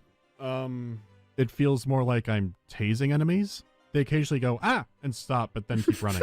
It's not horrible, but it gets noticeable because they're doing this over and over again. What is horrible is going... Shouldn't that be like the other way around? Shouldn't Melee do that?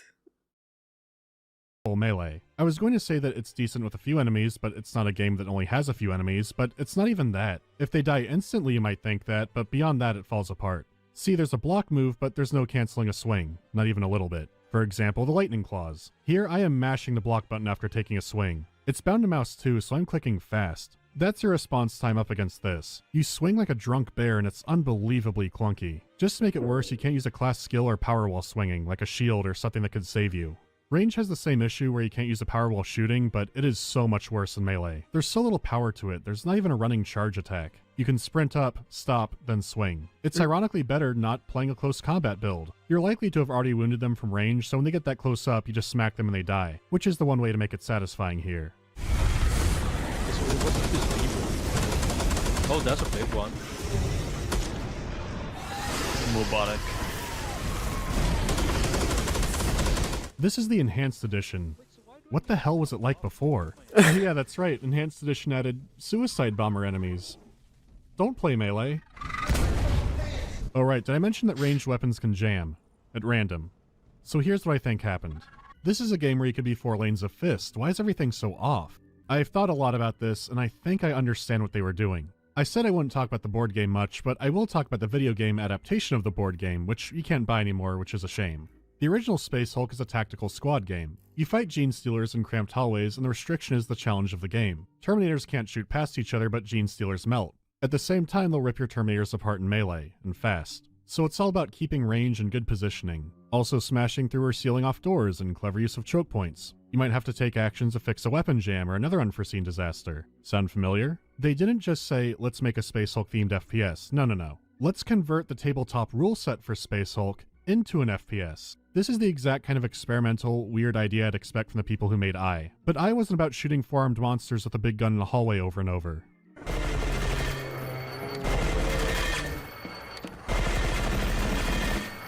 Okay, it was partially about that, I admit it, but it's not a restricting game. Levels are more open with verticality and you can move all over. There's a huge amount of powers and weapons to choose from. I is Jank City, but it can be a blast.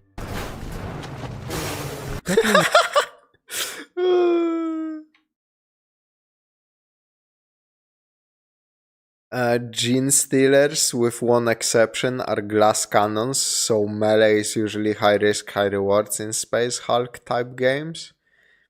Jamming is 100% a tabletop holdover. Yeah, it feels like... I do admire the dedication, but it's a shame that they were this dedicated. Honestly, that's the best way to put it, probably. Yeah, the jamming system doesn't make any fucking sense for an FPS like this, you know? It makes sense for fucking Far Cry 2, where you find a weapon in the mud and it's like rusted to shit, and every free shots it jams and you need to unjam it. But here it's so weird. Why stop the action for that, you know? Just why? Is so restricted, and by design. I guess they successfully converted the board game. As it turns out, the result isn't very fun. Imagine if someone did that to, say, XCOM.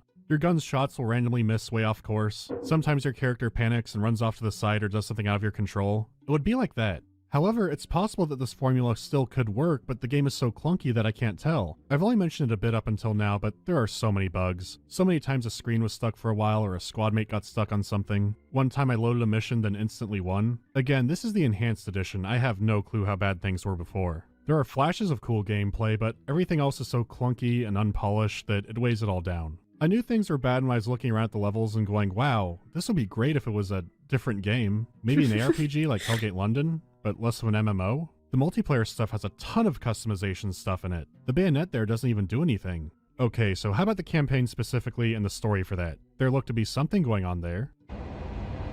We have to quickly destroy the Archaeotech engine. Nothing can be done hastily and prudently, Brother Barrakiel. Oh, is it the Space Marine 1 problem? Where it's just kind of 3 dudes hanging out? So answers an apothecary. The story is so nothing. Space Marine is a Scorsese movie compared to this. Oh my god! Okay. Okay. Specifically calling it out after I brought it up. It doesn't Holy respect your shit. time, so I'm gonna gloss over it. You shoot gene stealers, they want to get the chapter's gene seed, but they don't. That's it. The worst part is they have these surreal vision sequences that hint that something more is going on. There were only 2 or 3, but then they stopped because the Tyranids want the gene seed. I actually thought it was a drop plot point because the reveal was so mundane I didn't know it was a reveal. You can play the campaign in multiplayer, but there are missing cutscenes and story elements because it doesn't matter. The final cutscene is a minute-long explosion with nothing else. Not even a voiceover or text box, you just watch an explosion. Honestly, I wouldn't care about it that much, but they pad out the campaign. There are 9 missions, but the last 2 are the same maps. They don't even bother to move the relics around, so you find new relics in the same spot. Well, it's not all the same. They do spice up Mission 8 in a very different way. An escort mission. It's so slow. Remember when I said how big the maps are? This guy goes the long way around. Cover the cat while it hacks this door. Again and again. Please hack it. Come on, you're here, hack it. Oh my god. It's been a while since I've seen a game with padding this blatant. If this mission was cut entirely, the game would be better for it. The final mission is another reused map. The objectives are far apart from each other and timed. When you get to the goals, they spice things up by spawning big nasty monsters on them. It's not as terrible as Mission 8, but it adds nothing except to my misery. I won't think about that anymore, but I will touch on the campaign's mechanics just a little bit. I might as well since some of it does feed into the multiplayer. One aspect of combat is that you never run out of ammo, you just gotta reload sometimes. Healing is another story, as in the campaign you have to rely on your apothecary squad mate. He only has a limited number of healing charges. However, you have a limited ability called a Psygate. This lets you teleport home, automatically heals you up, refreshes your squad's healing charges, and lets you rearm. It also takes roughly 10 seconds to launch, so if you slam it in a panic situation, it's likely already too late. Not the most abusable of escape plans. This gives an opportunity to rethink your plan and switch out weapons throughout the level, which is cool for you, but your squad will be limited. For one, their weapon variety is extremely restricted compared to your own. It's also locked off by skills. The most you can earn is 4 points after a mission, and you'll never max out the whole thing in a single playthrough. The bars between the skills do nothing, you just have to put points in them to get to the next skill, so more padding. But there are skills like Squad Mate can now equip a plasma cannon, 10% extra armor for allies, allies can now use a thunder hammer, put points in to reduce hacking time, or the ultimate skill. For your bravery and fervor, a holy relic which makes your weapons immune to jamming. The only real game changers here are the new psychic powers you can unlock. Some of the squad weapons That's so insulting, man. That is the most insulting skill I have ever fucking seen in a video game. Holy.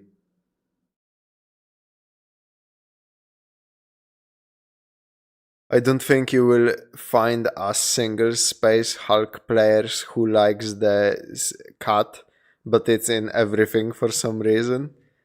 Oh. Baffling. Because if you equip your medic with anything outside the default loadout, they can't heal you anymore. You will not survive the death march with your medic with anything outside the default loadout, they can't heal you anymore. You will not survive the death march. You equip your medic with anything outside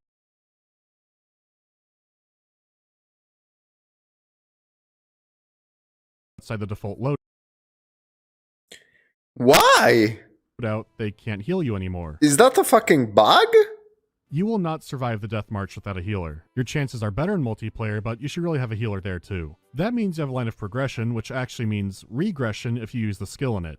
Compared to banishing people to the Shadow Realm or using the Prince of Egypt Fire Tornado, I don't see the point. The system seems like a clunky afterthought for the single player. Luckily, in the Enhanced Edition, multiplayer is very expanded. Each class has several different powers to play off your strength. Whether it's a melee frenzy or summoning a skull probe, there are a lot more options here. The librarian is also around, but he just doesn't have all the big powers you have in single player. Cosmetically and mechanically, there's a ridiculous amount of stuff to customize. All the upgrades of a model and the character, it's promising. The single and multiplayer special missions actually work identically to how it does in I. You pick a map or a playlist to load your group into, and it chooses objectives randomly. So in theory, this should be highly replayable. However, remember how bad I said the bugs were in single player? Those were nothing compared to the multiplayer. Baby's first Unity game. Is he, like, charging up something? Or... No, he's just...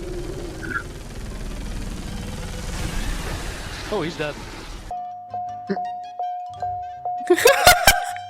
They're behind you. What do you mean behind me? I haven't spawned in yet. Oh, it is weird because you spawned in front of me and you're just standing still and being killed. Brother, I am pinned here! Don't use the proximity mines. I've had them stuck forever before. Try playing the game when you can't shoot. Yeah, I'm stuck teleporting in again. I don't think this is happening. Despite the clunky combat and everything else, there's still fun to be had in multiplayer. But it's still horribly unpolished and buggy. Game breaking and crashing. That's immediately like a game killer. Like, no matter what content you might have in a game, whether it's good or bad, if you can't even fucking get to it with your friends, that's just a big no-no, man. Holy.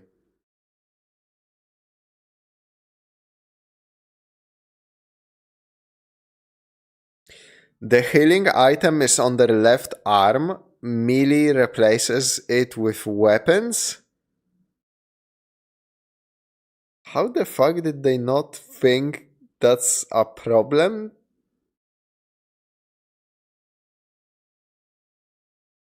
That's another tabletop thing. This time on the mini side, the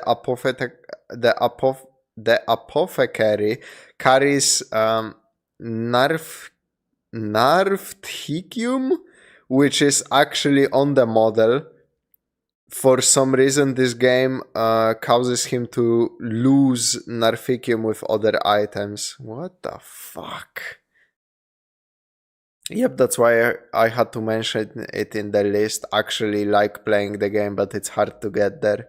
That sucks, because this game, like, obviously has some things going on, you know. Bugs. I checked multiple times in settings and I never saw more than 2 games going. Usually it'd be empty. After all I've played and seen, that checks out. If you want to play a game like this with friends, you could play Deep Rock Galactic or a ton of others. When you level up and gain a random item... Now you can also play Dark Tide, I suppose. And it's so uninspired, like, here, range damage boost 10, which increases range damage by 10%. It's so uninspired and boring. You play on the same 8 maps doing the same thing. A few enemies might have a different reskin, but that's it. There are enemy recolors, but exclusive to a Twitch integration voting system. I can't describe how much that blows my mind. Such a simple parameter to add a little bit more variety, and it's locked into Twitch. I'm gonna end things here before I go crazy. Second only to Fire Warrior, this is the most frustrating 40k game I've ever played. It's not the worst by far, it's just so agonizingly, tauntingly close to being good. The polish is so bad that I can't tell if the concepts would work. The art direction and environments are amazing, but that's what you're getting the game for. Everything else is way too scuffed. It's not deep enough to be a good tactical game, and the combat is too clumsy and you're too vulnerable for it to be a good power fantasy game. It should be about $7 on GOG by the time this video goes up, but I'm not even sure that's worth it. Every other one. Damn!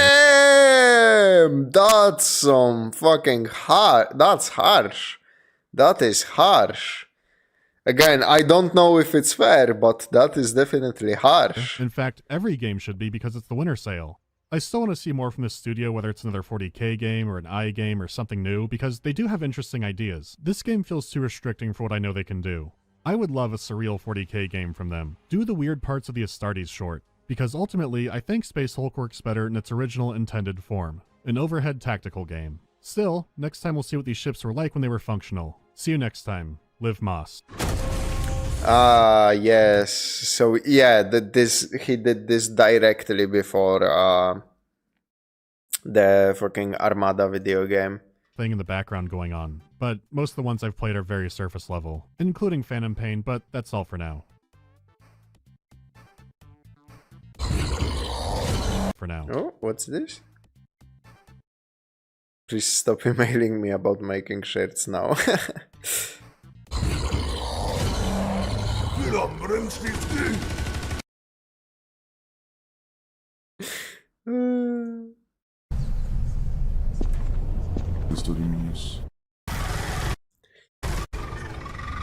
So yeah, definitely like an interesting ass title. Something I would definitely like when I get to my FPS Warhammer arc, you know, catching up on the Space Marine one, maybe playing Necromunda or whatever it's called. Maybe I will also take a look at this. I mean, it's cheap. I might as well play it and like drop it midway through or something. But yeah, definitely, like, just the visuals alone are fucking great. I think this studio made Necromunda afterwards. Oh, speaking of, so so was Necromunda Hired Gun better than this? Because Mandalore said also that Necromunda Hired Gun was like really, really mid. So anyway, cool game. That was certainly a head spinner of a game, and I just got here halfway through. So much like potential. That's crazy, man. So I am so sad they didn't squash out all the like real problem bugs, because this could have been something, you know.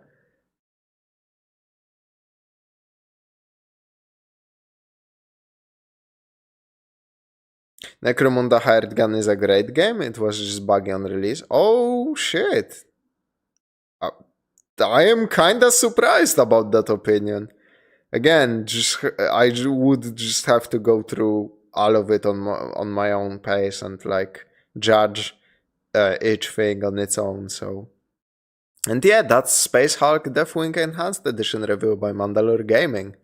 And before we go on, I will take a very short break.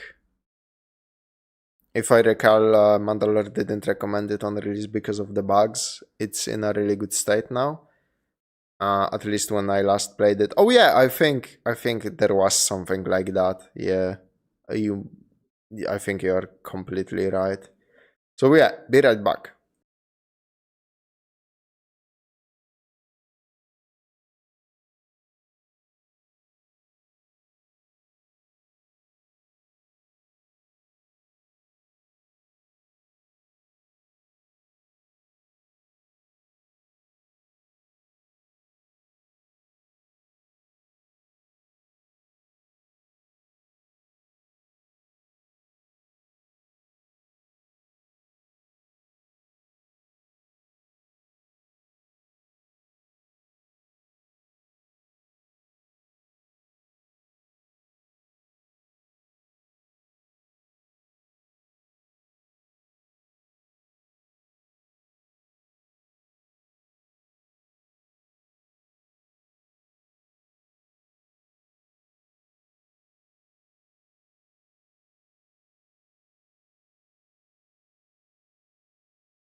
Okay, I do be back.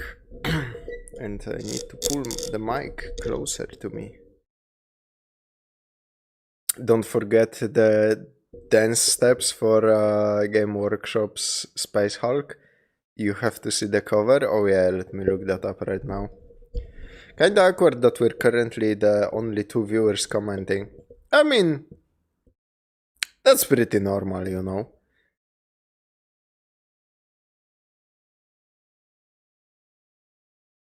Nah, just means we can make stream look more populated in the edited videos.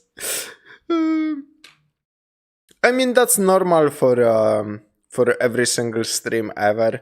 That it's like, it's always like 10 to 20% of the live stream audience is active. It's just, you know, I have such a small audience that that 10 to 12 to 10 to 20% just means it's usually 2-3 people at a time. When we get to like 4 or 5 people active in the chat, it's usually like a fucking a whole ass party, you know.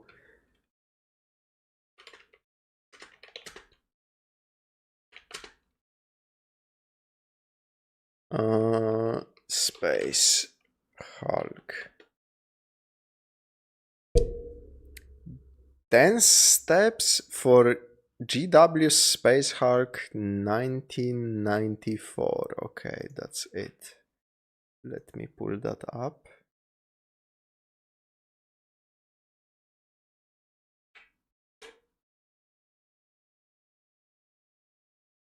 Yo! What is happening in here?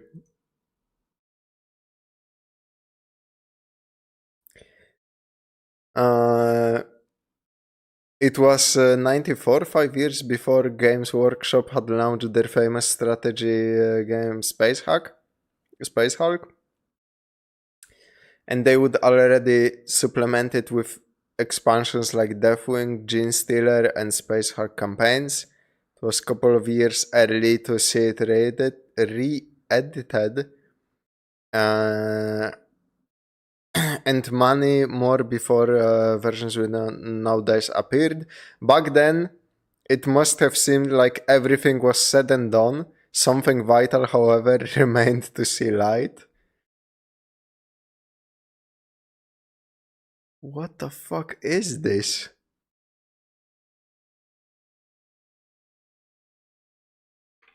Space Hulk Recreator Squad combines the finest warrior skills with the sharp sense of rhythm and lively humor needed to entertain the Galactic Empire's armies. Okay.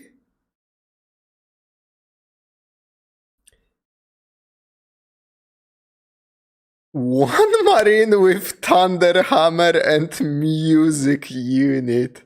Holy shit.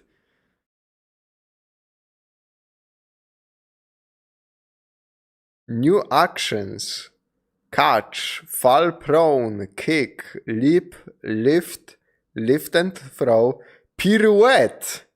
The Marine rotates 360 degrees at a cost of 4 ability points. Pirouette and fire cost the same, and a Marine who is not carrying another Marine can make up to 3 attacks while turning. One at 90 degrees, one at 180, and one at 220. Set down, snap fingers, free. However, a Marine can normally snap his fingers no more than 4 times per turn. Additional snap fingers actions cost 1 AP each. A Marine with Assault Cannon, Heavy Flamer, or other two-handed weapon cannot snap fingers during a firing action. What the fuck is this expansion, bro? That's great. Spin on the ground. This action imported to art break dancers requires a marine to fall prone first, then cost 2 APs to spin any number of times in the same square. Any attack on a spinning marine stops the spin. The marine can finish spinning with any facing.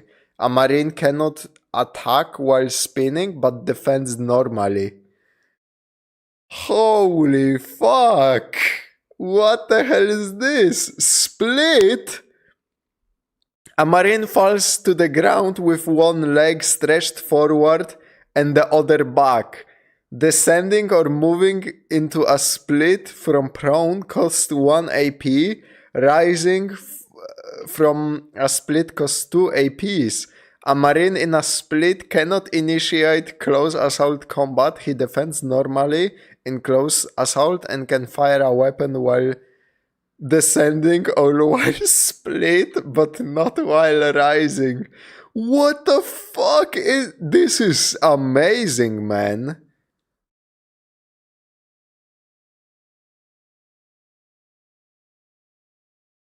Mission got a dance? What the hell is this? This is the best. I agree, Admiral War Cooper. Holy, this is some fucking... This is the 40k I wanna get into, you know what I'm saying? Holy shit. Greek style masculinity. The plot is literally we're going to do a dance at the heart of their base just to piss them off. Breakdancing is literally a movement. Oh my god, this is amazing. I can't believe this is an actual like fucking official expansion to a successful tabletop. Holy fucking Christ, man, this is amazing.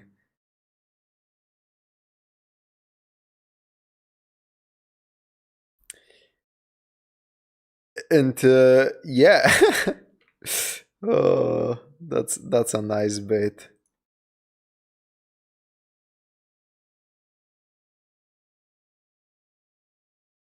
So moving on to our penultimate video of today, we have The Lost Soul Arts of Demon Souls by Matthew Matoses.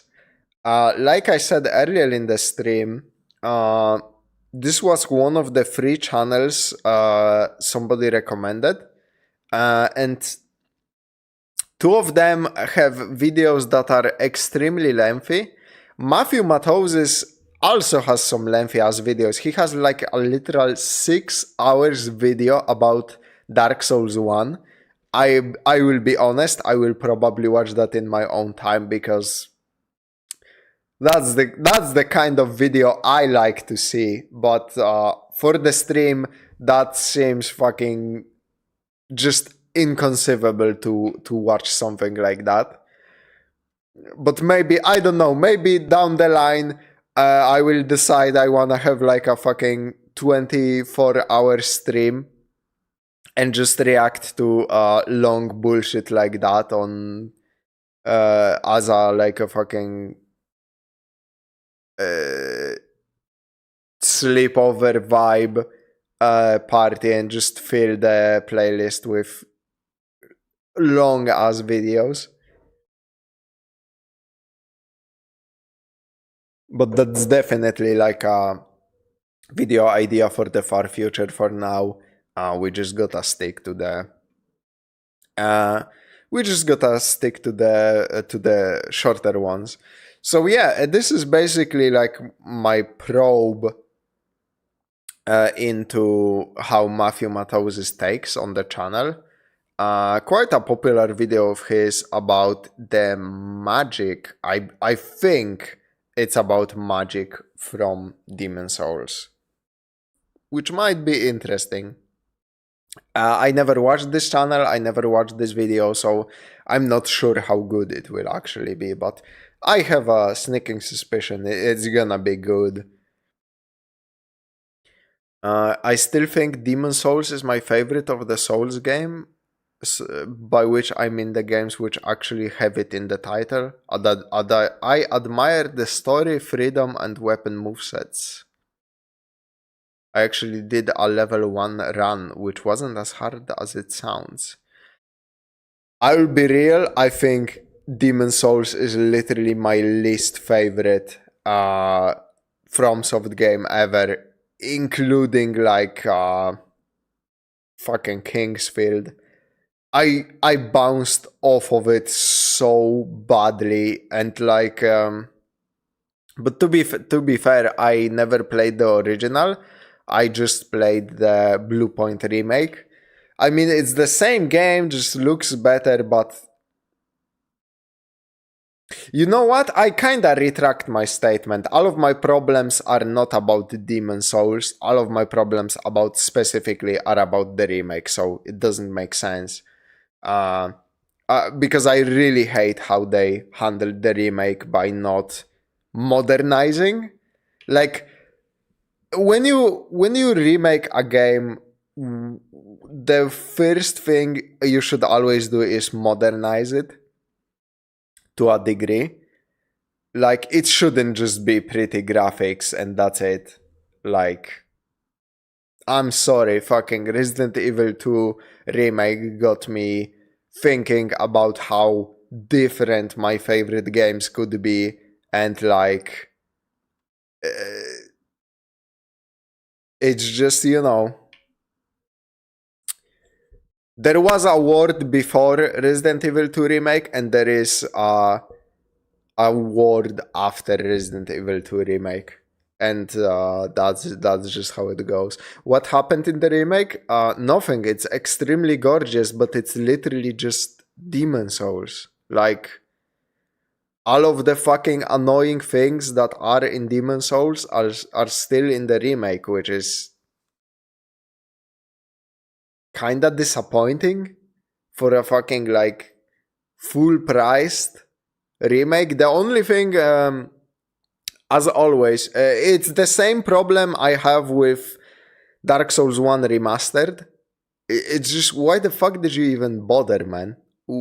Coming up to me with this shit. It's the same game. Why the fuck would you want me to pay again for the same game? The only thing positive I will always say about this type of situation is I think the UI looks worse in the remake. And the opening cutscene is so much worse, bro. I like, holy shit, we were making fun of that for my entire playthrough with my girlfriend. We never played the original, but the original intro has so much aura compared to the remake intro. And yeah, the UI looks uglier. It does. It looks like a placeholder. The only positive thing I really have to say is that always, in a case like this, the multiplayer revival was the big thing. Same with Dark Souls 1 Remastered. Like, if you spent money to experience Dark Souls multiplayer alive again, I wouldn't even fucking blame you, because that's just a vibe that, you know, goes away after a couple of years. You have like a small window to enjoy Invasions co-op at its peak, and then it fades away. So, and Dark Souls 1, special place in my heart when it comes to fucking forest invasions and shit. And Demon Souls also, the Yellow Monk. I had some invasions as the Yellow Monk. It was fucking great, you know. It was it's still the same piece of shit fight that you can just eat a bunch of grass and troll the other guy and like demolish his equipment with a scraping spear. But I got to experience it, you know, and that's great. On the original, I doubt I would find like a invasion in the original by now. But I think remakes should be something more than just here are new graphics, enjoy. You know, that's literally what a remaster is, you know. Anyway, yeah, got a little bit off topic. Demon Souls has some vibes. Demon Souls also has some Demon Souls has some magic that has some cool magic. I did fiddle around with some magic, I think, in my playthrough. That's why you spam Poison Cloud spell and roll forever. Oh yeah, the fucking rolling shit was so bad also. And then in Dark Souls 1, the magnet backstab bullshit. Oh my god, those games are pieces of shit. You know what sucks with that kind of improvement? Longer loading screens. Oh yeah. Yeah, that's kind of true. Anyway, this video contains spoilers for Demon Souls, Dark Souls 1, 2, 3, and Bloodborne, so no watching if you are afraid of spoilers. Dark Souls. It's a game and a series that needs no introduction, so I haven't bothered to write one. Instead, I'm going to get straight to the point. As much as these games have been revered and discussed to death, it seems to me as though the actual origin of the series has all but been forgotten, and I don't just mean by the community. Many of the merits and ideals of Demon Souls have faded away in the following entries, starting even as early as the original Dark Souls. Oh yeah, I just wanna say, one thing about the remake that I can't believe didn't go away was equipment load. I can't fucking believe Bluepoint kept maximum equipment load for things in your backpack. I get that that would make Stockpile Thomas kind of obsolete. It wouldn't. It wouldn't, because he would be the bottomless box, man. You just give him items you don't want in your inventory. The fucking equipment load for the backpack is so annoying, man. And I think they added, I don't think that was in the original, you could send items to the box, which was cool still. Holy fuck, so annoying, man. And why? And why does that exist, you know? They first thing they got rid of in Dark Souls 1 was that shit. And second, of course, soul form and human form, losing half of your maximum HP and then having to equip Cling Ring for the entire playthrough. What a dog shit idea. So let's not look back at Demon Souls with rose-tinted glasses. It had some cool ideas, but brother, the base mechanics of that game, like, I'm just gonna say it, I think Dark Souls 1 is way better as a complete product. But it had vibes, but it definitely had vibes. And that mechanic where you could climb ledges, that was actually fucking good. I don't know why they didn't include it for any other game. After Demon Souls was a surprise hit, FromSoft set out to make it again, only this time bigger and better. Also Word Tendency also fucking sucks. Holy shit. In many ways, Dark Souls was an ambitious sequel. The world was much larger and interconnected, which added a whole new satisfaction to exploration. The inability to warp from one area to another forced players into lengthy journeys, giving the game a sense of isolated adventure that even Demon Souls couldn't offer. The animations were more polished, with even more of that satisfying weight that the series is known for. There were a bunch of refinements to the formula, like Estus, which removed potential downtime and helped balance out the challenge. Oh yeah, not even to mention grass. My god. Grass was bad. Holy. It even had a few completely new mechanics of its own, like Covenants. I think it's a great sequel, and judging by its phenomenon... Covenants are like, it's whatever. Like, it's covenants are a weird mechanic. Phenomenal success, it seems that many And also locking powerful spells after like 150 fucking... After you help somebody 150 times with a boss. Are you fucking kidding me? What was Miyazaki smoking on that day? Also, everything to do with Gravelording in Dark Souls 1. What the fuck was that?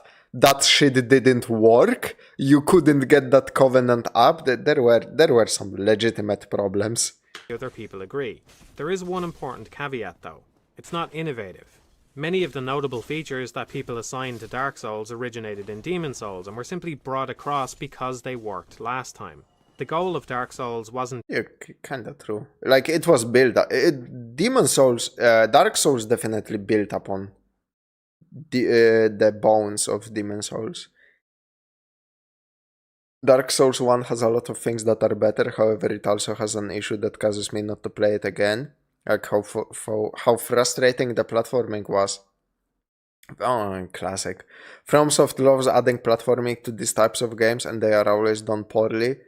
Locking character stories behind covenants was dog shit. Oh yeah, that one was especially egregious too. Platforming in Dark Souls 1. I don't remember if there was a lot of necessary platform. There were a lot of shortcuts, there were a lot of platforming secrets, but that's a given that platforming in any FromSoft game that doesn't have a jump, dedicated jump like Elden Ring, is fucking horrible. I am with you 100% on that. But Demon Souls didn't have platforming, but it had some areas that were like the fucking, like the very narrow pathways above the swamp were fucking atrocious with the gargoyles and shit. But the same thing can be said about a lot of areas in Dark Souls 1, so that's not a like a thing to say that Dark Souls 1 was better. I mean, whatchamacallit, Grave of the Giants exists. Grave of the Giants is single-handedly brings Dark Souls 1 fucking down by existing, man. Some characters also required you to platform to meet them in points or get something. Yeah. Demon Souls had one part with optional platforming to meet a character who gives the greatest story revelation in the game. That part sucked too. I don't remember which one is that. Are you thinking about patches, or are you thinking about the sage in the tower of Latria or whatever it was? I hated the Giant's Graveyard. What a dog shit part. Yeah, that shit was so bad. And everything, like Lost Izalith, also infamous, but at least like you couldn't fall to your fucking death every 3 steps until you reached Bed of Chaos. Oh my god, Bed of Chaos was also bad. Innovation, it was refinement. FromSoft already had a formula that worked, and they set out to exploit that fact. This is what really sets that is very true. Demon Souls apart from the rest of the series. Early in its development, the project was assumed by many in FromSoft to already be a failure. Maybe a demoralizing way to think, but also liberating in a sense. That assumption is the main reason why director Hidetaka Miyazaki was able to take control of the project, and why he and his team were able to implement some, at the time, bizarre features. Yeah, this story I know that basically they were like, we have a sinking ship. This game is a failure. We have no ideas, and Miyazaki was like, please please fucking put me. He was like, it got to the point where he was begging management every day. Please put me in charge. I can make it fucking work. And then he lied to the management about. He lied that he was making a clone of fucking Morrowind, bro, or Oblivion. I forget which one. Holy shit. That's so fucking funny. Nope, he sells the talisman that allows you to use both sorcery and prayers. I don't know where that is. Is it in the platforming section before Flame Lurker? I only played that shit once, so I'm not that great with Demon Souls knowledge.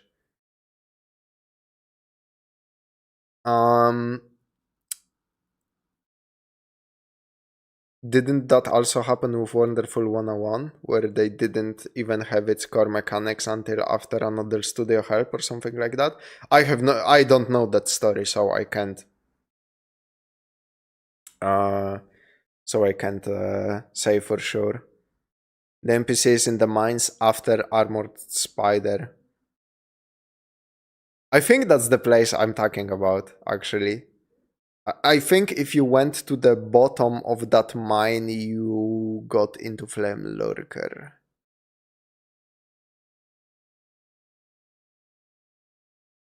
Yeah, okay.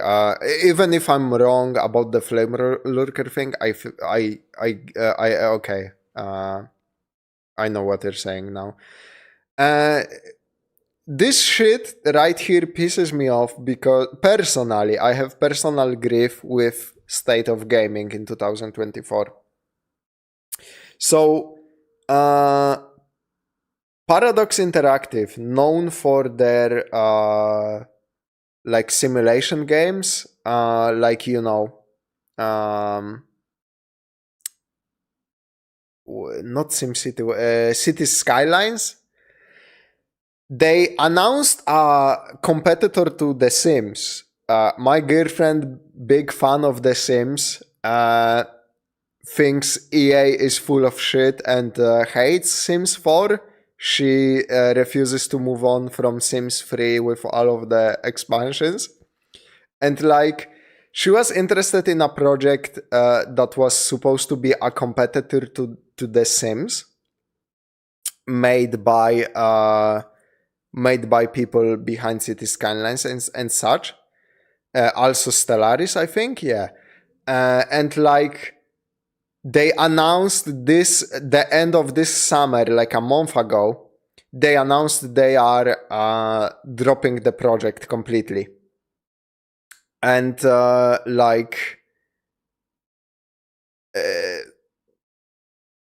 we both were like,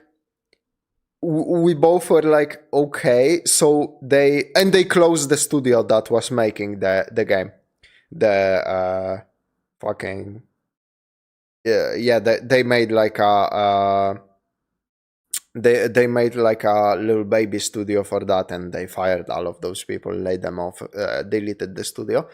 Classic in modern gaming. And we were both like, so they put in the effort. They already had something because they have been showing gameplay. And they couldn't just give it to somebody who would like bring the project home, or like release kinda what they had in limited scope. How is that better than scraping the project? Let's say they released what they had for heavily limited price, and if there was interest in it, they would just update it. And then provide expansions. I mean, that they already are experts at, like, City Skylines literally like lives by its expansions, you know. How does it make more sense to shut down the studio, fire the people, and completely throw out the fucking project? Why not? Why do companies do not do what they did what FromSoft did with fucking Demon Souls. Just give it to somebody who will push it behind the finish line and like introduce his crazy spins on the formula, and maybe he becomes the next fucking Miyazaki, you know? That's like when stupid exec decided Creative Assembly should blow 100 million on a battle royale game called Hyenas. Oh yeah, that is a thing that existed for a second, right? I vaguely remember the name, but nothing about the game itself. With Demon Souls, there was a sense that the developers were just doing whatever the hell they wanted, playing with conventions and trying new features out with little care about how appealing they would be to a mass audience. World Tendency is a perfect example of this. Some developers believe that dynamic difficulty tuning is the correct way to build their games, and even games in general. This method of design has been gaining traction since around the 90s, and given its success, it can be found in subtle forms in many mainstream games today. Other people, like myself, prefer when a game is consistently difficult, so there's a more genuine sense of satisfaction when you finally overcome the challenge at hand. Demon Souls turns its back on both of those ideas and cuts your health in half as soon as you die. As if that isn't enough, repeated deaths will increase enemy stats and eventually spawn additional Black Phantoms to make the stage even tougher. I mean, that's just shit. That's just a shit idea. I don't know if the creator of the video expected a round of applause and a big, yeah, let's fucking go! Like, there is a lot of good things to say about Demon Souls difficulty. Mainly that, like he said, there is no dynamic difficulty system or anything. But the Black Phantoms and Ward Tendency and the body form, that was all shit. That was literally the worst part of the entire experience. What does he mean? It certainly was unique. It certainly was different. I don't think it was good. But overall,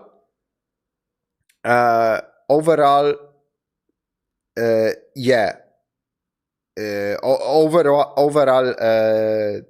the difficulty was good. That's what made the game pop out, that it wasn't another fucking Skyrim, you know.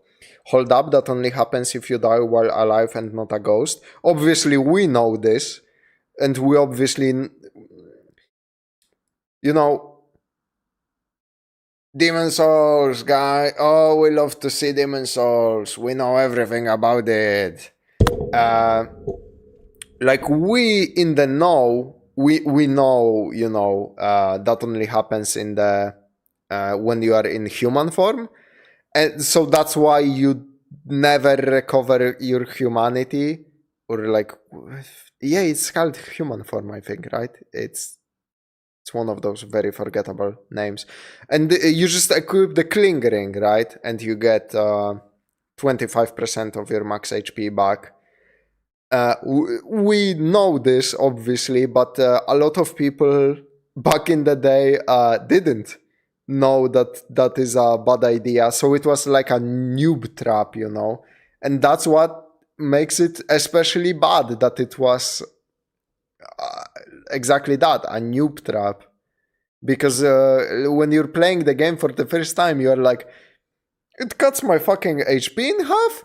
Oh, okay, I'm using this item to get back my my thing, man. And then, like, the extra stupid part of killing yourself in the Nexus to avoid Black Tendency, like, come on, we have to admit that what they weren't cooking with that. Dark Tendency does give better rewards, at least, I think. Yeah, I think. See, that's another aspect of it, which is triple fucked up. Dark Ward Tendency had better drop rates for items, if I'm remembering correctly. So again, people in the know could use this system, and the system became kind of better if you knew a lot about the game. But for new players, that was completely fucking useless, you know. They were Like enemies started dropping more grass, or did Dark Phantoms drop less grass? I don't remember.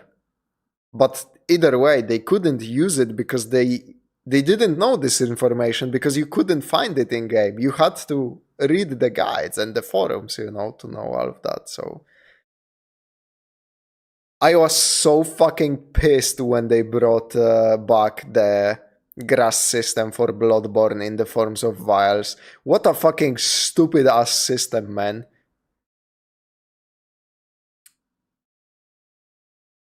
I played a lot of games before that had similar mechanics, so maybe that's why I liked it more. There is, like, even if I think it was very bad, it's bad mainly for mass appeal purposes, but it is unique. Like this, like they don't make games like this anymore, so you definitely have something cooking there, where classic games had shit like tendency and different storylines blocked behind the different tendencies. But for a purpose like when I was going through it for completionist purposes, when I was trying to see the most content I could, the word tendency stuff was just using a fucking stone and killing yourself. That's not very, interactive.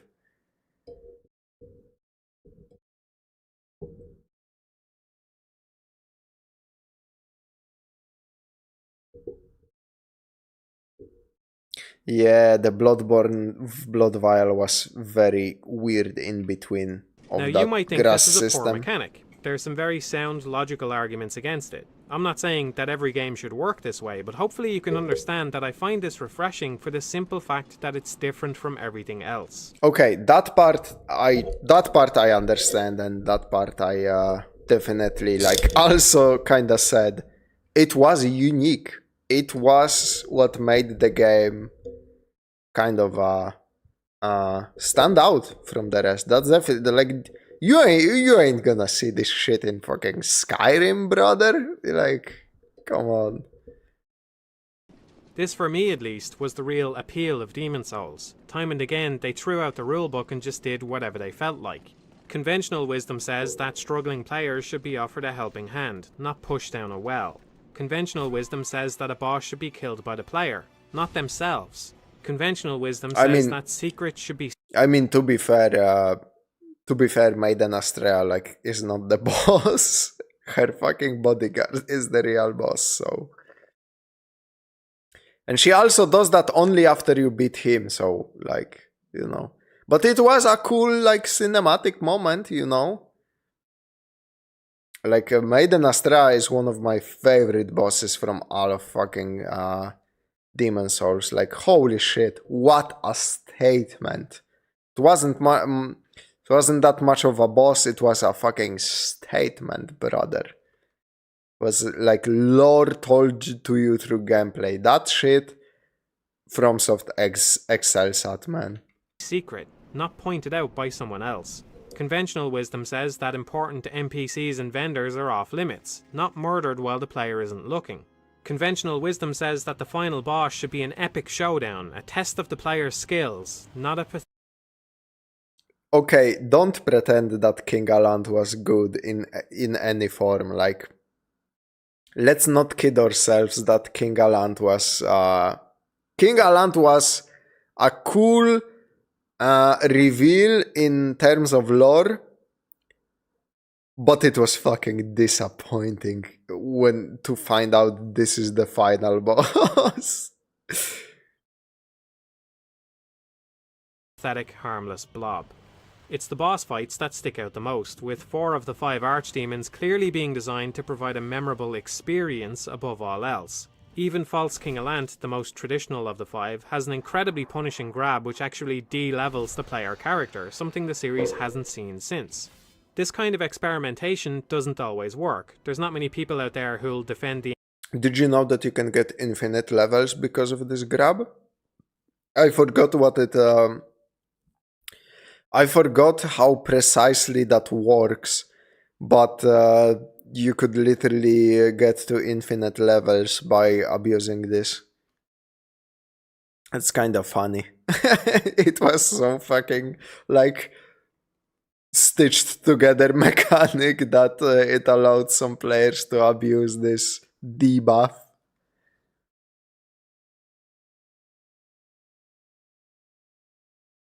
I think this is why I'm not as hyped.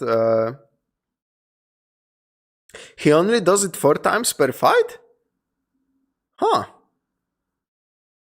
What the fuck was the strategy for the infinite level up then? Or maybe that's a remake thing. I am not sure, honestly. I just heard about it in passing when checking out some like speedrunners stream.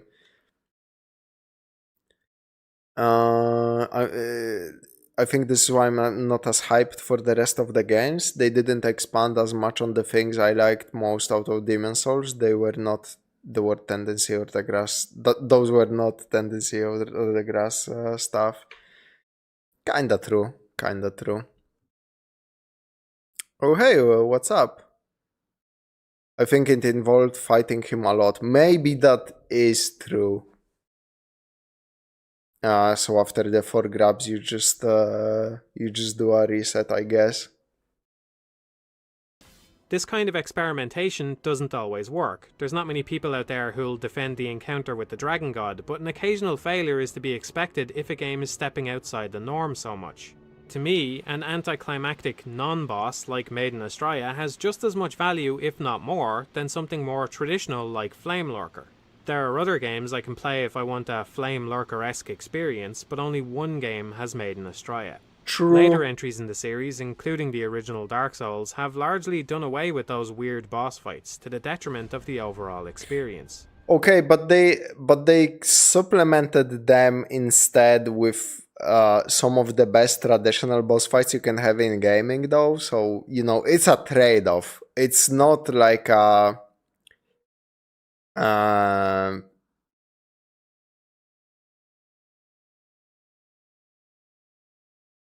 in ideal world, they would have like 2 game series running alongside each other, Dark Souls and Demon Souls, and one would have all the weird stuff, and Dark Souls would just have the stuff it does now that has way more mass appeal, but like, you know, the mass appeal stuff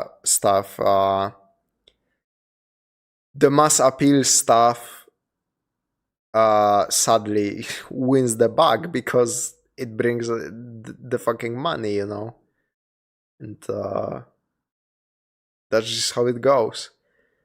Speaking of mass appeal, I feel very bitter towards the Soul series coming from an Armored Core fan.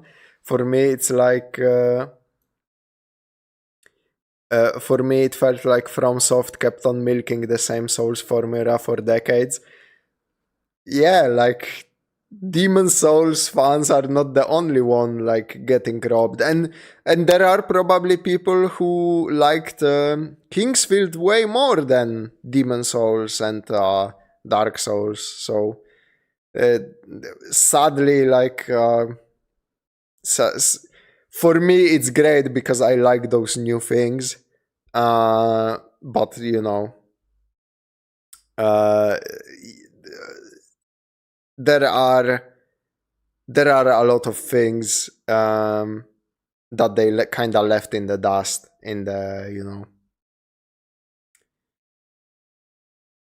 And also, I think I cared the most with the story out of any Souls game. Would you mind if I gave spoiler for Demon Souls? I think I played through the entire story. I probably didn't get all the story bits, but yeah, go ahead.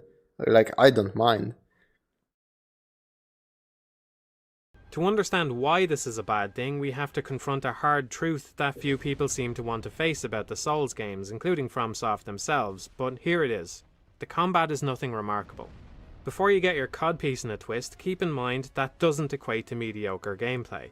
As a whole, it's hugely elevated by generally great level design, player freedom, loadout options, and some unique supplemental mechanics like World Tendency, Covenants, and Insight. The stamina system... Call me call me fucking insane, but I think like, and I mean comparatively to other video games, it has actually amazing combat because like, you know, Elder Scrolls where you just kinda fucking press the button and there is almost zero reactivity from the enemy. So like, I'm sorry, I don't kind of buy this point, but puts other action RPGs to shame. The animations are great and the controls are tight, but in terms of actual complexity, there's not much going on. There's not much depth, and that wouldn't be a problem, except that the series has increasingly leaned on its action elements more and more as time. That's also a weird statement because like I think some of my favorite memories from FromSoft game is PvP in Dark Souls 2, and like the amount of moves you had with a katana in Dark Souls 2, like backstep into the fucking running slash, like all of the options were so hyper specific for such hyper specific situations. I kind of think he kind of is overselling this point.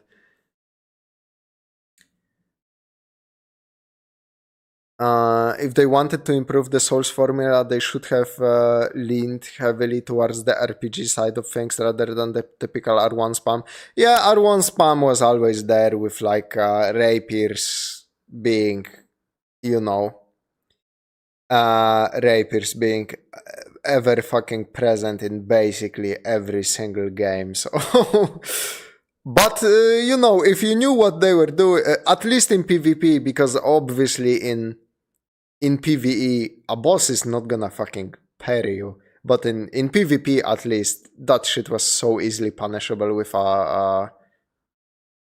a parry at least.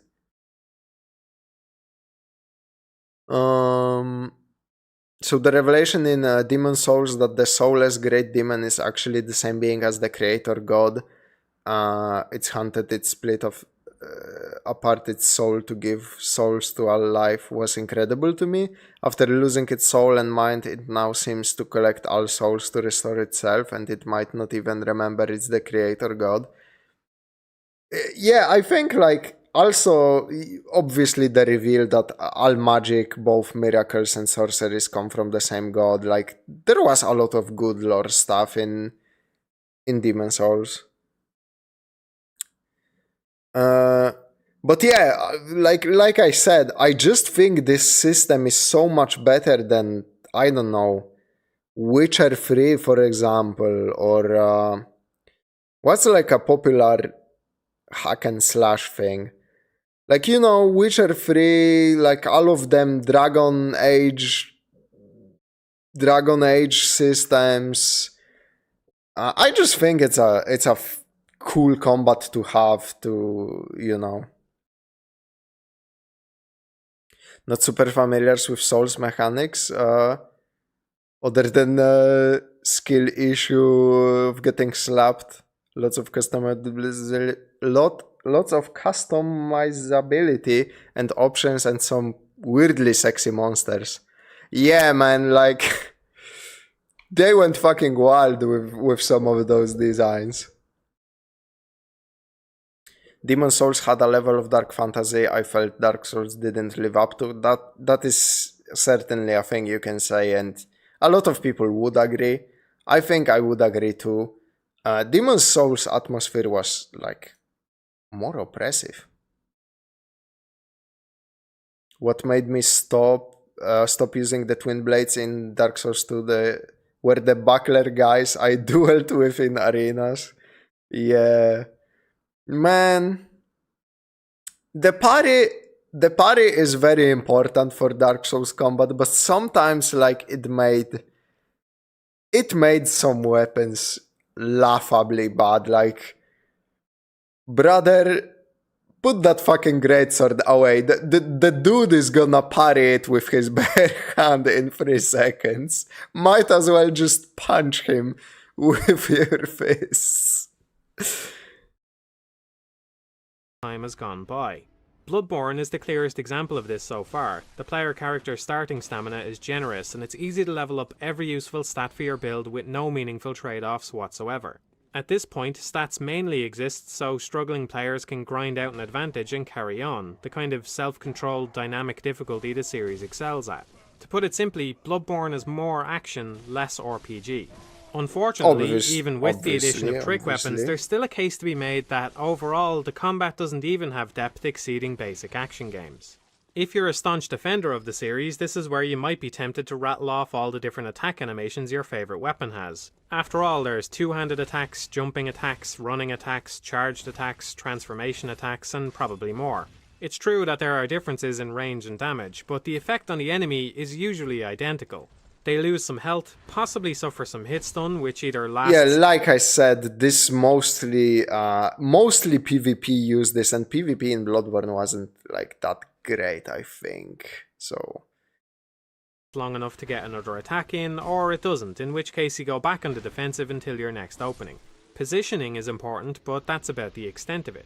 If anything, Bloodborne actually has less depth than any other game in the series because shields are disincentivized and unable to parry, making the two things mutually exclusive when players used to be able to do both without having to swap between them. The magic implement... True, still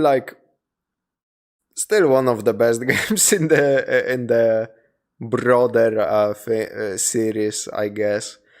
Another point for Demon Souls weapons had varying movesets that accommodated the environments. Even in enclosed environments like mines, you can change how to use your halberd to still fight with 100% effectiveness.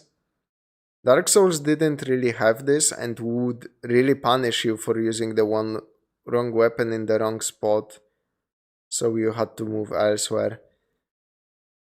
True, but also Demon Souls also had very punishing, was very punishing for using the wrong type of damage against enemies. If you used piercing or slashing against those stone enemies in the mines, fucking forget about it. It felt nothing. I was actually pissed that they brought this back in Elden Ring, man. But in Elden Ring it was kind of easier to get around, but still. To the point where punching skeletons was a better fucking idea than hitting them with a sword, which is kind of ridiculous when you get down to it, you know. Implementation is also quite bare bones, and it even lacks a kick option, although that would be irrelevant anyway since so few enemies have a defensive stance.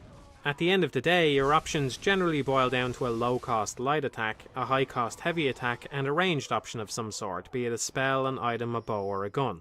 Apart from destroying the grounded aesthetic these games are or were known for, the weapon arts of Dark Souls 3 are kind of a step in the right direction, but the synergy between all these things is practically non-existent. For example, there's few spells that allow you to set up an enemy for an interesting melee attack and vice versa. In terms of defensive options, the series is a lot better, with the ability to block, parry, or dodge most regular attacks.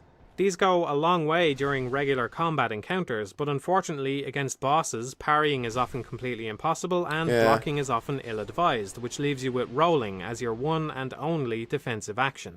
So prepare to roll, again and again, and again and again and again. When you're not rolling, you'll generally be getting 1 to 2 hits in with whatever weapon you choose, hits that usually provoke no response from the boss whatsoever, making every weapon basically the same thing apart from whatever damage types and numbers it has. That's not to say that bosses like this can't be good. They can be. At their worst, they're... I mean, he's talking like this doesn't apply to Demon Souls. I'm a little bit confused because, I mean, Demon Souls did the exact same thing. Am I fucking incorrect? Demon Souls was a very strange game for me. It more or less serves as proof of concept for what became Dark Souls. But for some reason I fell in love with it more than Dark Souls. Maybe it's the linearity. Demon Souls offered different vibes. That's completely correct. Like I said, there are people who would love more Kingsfield. There are people who would love more Demon Souls. There are people who would love more Dark Souls. There are people who would love more Bloodborne. I personally would love more Sekiro. I fucking loved Sekiro most of their games. You know. Demon's Souls had a lot of reactive bosses. I mean, okay, Tower Knight. And who? Like, I can't remember a single boss other than Tower Knight that wasn't like that.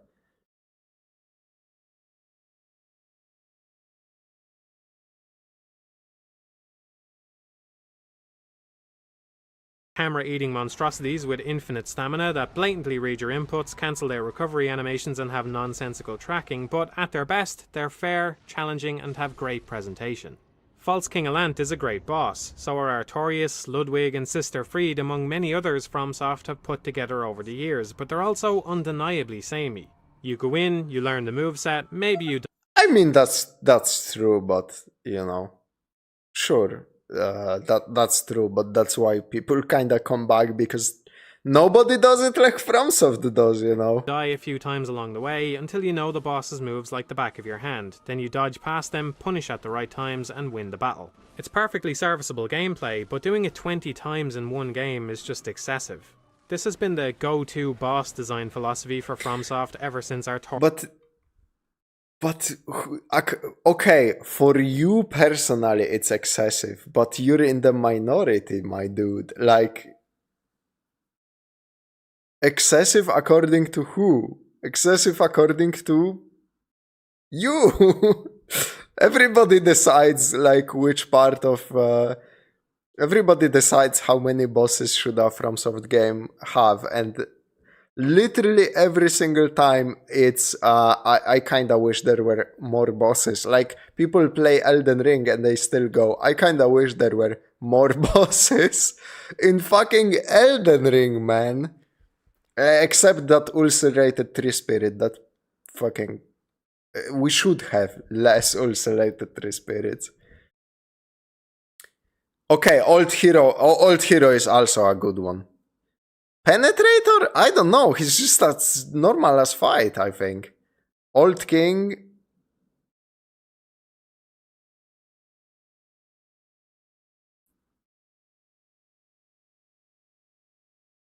Old King... I don't know. Old Hero, I forgot though. Old Hero was fucking great, man. Old Hero is... like, Old Hero, Tower Knight, and Maiden Astrea are examples of, like... yeah, Penetrator is kinda terrible, I think. I mean, he looks cool, but as a fight, he's kind of boring. Not to mention that if you do the NPC questline, he basically solos him, which is cool as fuck, but as a boss, not that great. Warriors of the Abyss, and fights have only gotten more shonen anime over time. To be clear, there's absolutely nothing wrong with simple combat mechanics. I'm not saying you should be able to juggle hollows or anything, but if the game is going to be so relentlessly focused on action, then I have fewer reasons not to just play a better action game instead. What I can't get... What game is he talking about? I am sorry, this is making me kinda crazy. What the fuck is he? Okay, so go play through Devil May Cry 1 through 5. Nowadays, back then you had 1 through 3, I think. Then play Bayonetta. Back then you had only one Bayonetta. Those are 4 games. What other fucking better action games my dude is looking for? And those don't have the aesthetics of Dark Souls or Demon Souls. What? That's kind of crazy thing to say. Penetrator does have his punch move through your armor shields, which I'm pretty sure is behavior dependent. I am not... I am definitely not qualified enough to... Oh yeah, but Vanquish is like a... is like a shooter. Vanquish is fucking great though, but it's a shooter, so I'm thinking like more melee focused. But yeah, but you can. How many times can you play DMC3 before it gets a little bit stale and you are like, oh, this Dark Souls thing looks cool? This dude is kind of speaking like Demon Souls is the like you need to pick one game and play it for the rest of their life. Like that's not how any of this works. And believe me, man, I played all of DMCs, even the reboot. Even 2, for fuck's sake, I played 2, man. I love DMC, but like, how many times can you play them before you're like, oh, I could go for something different? By punch, I should have written massive fucking stab. Yeah, like I said, I am not that familiar with Penetrator, mostly because Penetrator has weirdly like low HP for some reason. I don't know why he goes down so easily. Elsewhere are the memorable experiences that Demon Souls presented by taking risks. The Archdemons are the clearest example of that, but even its more traditional boss fights serve a greater purpose. Demon Souls' greatest strength is how it pulls you into its bleak, dangerous world so that you think about situations the way you would if you were actually there. This is something that the Souls games continue to do kind of well, but Demon Souls still does it the best of them all, because excluding the innovative online features, almost everything else works in... The bosses in real DMC games were very weird. Oh yeah, like fucking Phantom being able to break through the floor if you make him jump 3 times in the fucking in DMC1. Everything about DMC2 was fucking terrible, so not much to speak on there. Basically everything that's not Virgil or forget his name from 1 were like kind of weird. Oh yeah, and Mundus was, holy fuck, the last boss of that DMC1 was so bad. The fucking flying sections, oh my god. Service of that I forgot about all of that. Why did you bring that shit up, man? You're making me go through a hysterical response in my mind's eye. Holy. Phalanx, Leechmonger, Tower Knight, Fool's Idol, Old Hero, Maneaters, and Armor Spider all have quirks to their design or their arena that the player can exploit if they figure out. You don't outright win by doing so, but you gain a big advantage if you're willing to use your brain. It's a don't almost everything else. I am 100% agreeing with him. Works in service of that larger goal. Phalanx, Leechmonger. But my brother in Christ, I don't think anybody needs help with Leechmonger. That is, Leechmonger and the Trash Colossus or whatever he's called were also like laughably easy. I don't know what happened, like why they had such low HP values, but laughably easy bosses. Holy. I never finished DMC because it was terrible. You didn't miss a thing, bro. You didn't miss a fucking thing. Okay, there is one great cutscene in DMC too. So maybe you missed that one. Standing in the corner with dual pistols. Yup. In general, the fucking guns were so overpowered. Tower Knight, Fool's Idol, Old Hero, Maneaters, and Armor Spider all have... And like other examples he gives here, yeah, like figuring out the arena and like how the boss interacts with it is crucial, so... have quirks to their design or their arena that the player can exploit if they figure out. You don't outright win by doing so, but you gain a big advantage if you're willing to use your brain. It's a deceptively simple concept. Thinking about how to survive a boss by using clever tactics is exactly what a real adventurer would do. In a sense, the battle happens just as much outside the fog door as inside. Because of that, the mindset of the character and the player align in such a way that it pulls the player further into the experience. On the other hand, dodging telegraphed attacks, which come out in predefined combos, is just exploiting your knowledge that the AI is acting within the constraints of a computer game. This has the opposite effect. It widens the gap between the character and the player. Most elements of Demon's Souls can be viewed I mean, he kind of, ironically enough, sounds like what Seth kind of made fun of people like this in his review of Elden Ring. He said that the ideal way to play FromSoft games is to do a lobotomite run.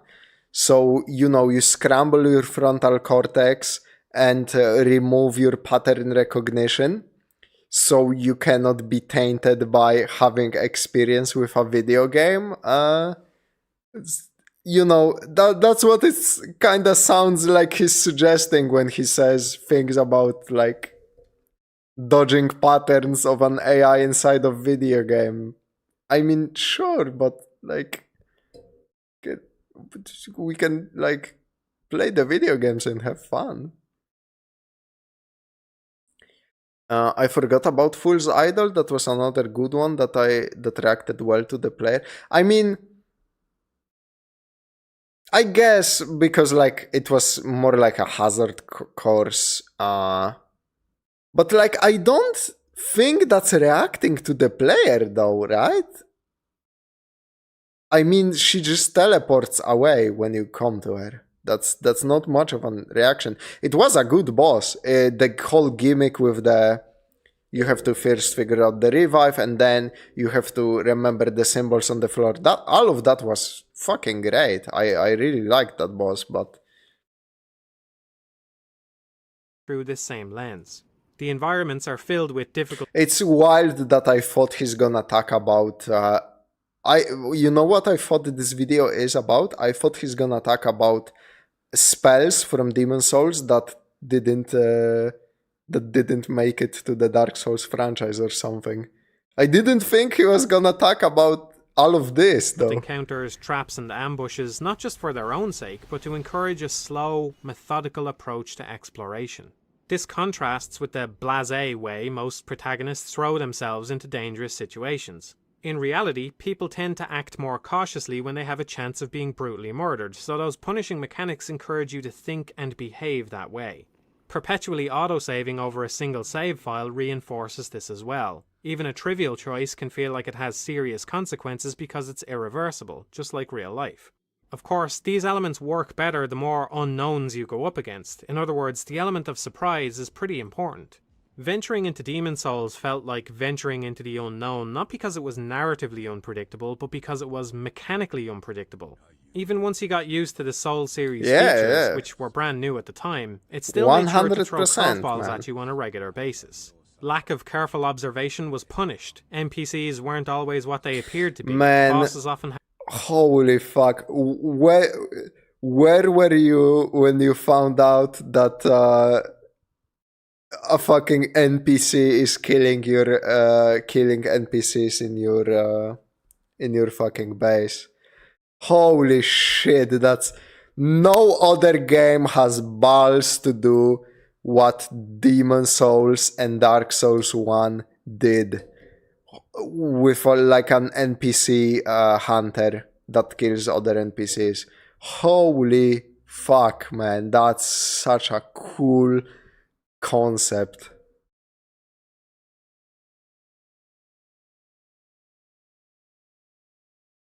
It's different than boss. It's I mean, like I said, it's a different... It's kind of like a puzzle boss that you need to figure out more than like actually fight the boss, which, you know, especially Fool's Idol was probably definitely one of the best puzzle bosses they had, because they tried some other things in other Dark Souls games and that shit didn't stick. Like, I mean, Witches of Hemwick, man. Holy fuck. Oh, such a shit boss. Had unique mechanics, and even the environments could be polar opposites of each other. Try one archstone and you'll end up in the claustrophobic halls of Latria. Try the other and you're headed towards a sprawling poison swamp. Incidentally, while you're spending so much time scanning the scenery for... That is true. The environments felt completely different. I mean, Tower of Latria in itself is such a masterwork of fucking environmental detail and like the vibes, man. I mean, Bloodborne is basically a sequel, spiritual successor to Tower of Latria, with all of its creepiness and Cthulhu mythology and shit, you know. Ambitious areas, you can't help but realize that the environments are actually built a lot like real places, much more so than any other game in this series. Shortcuts aren't just inexplicably one-sided gates or needlessly complex elevators, they're blockades to keep intruders out or mechanisms for transporting materials. This is half the point of shortcuts in the first place. They're a way of presenting checkpoints without making the world seem like it was built just for your convenience. After picking up on those environmental details, you might go on to notice that the enemy design and item placements have also been carefully considered to suit the area in question. What might not even occur to you is how sparse the cutscenes are, keeping interruptions to a minimum, or that the sound design could be described as minimalist as well. Most of what you hear as you wander through the stages is completely diegetic. Even death and resurrection are contextualized by the Nexus, weakening the barrier between...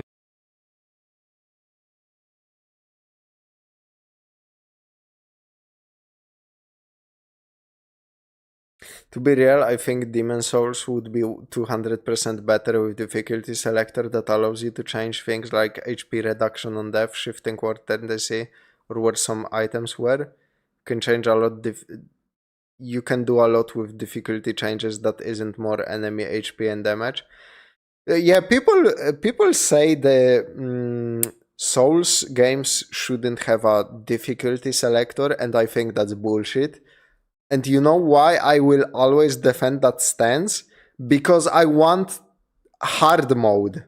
New Game Plus is too easy in every single fucking game.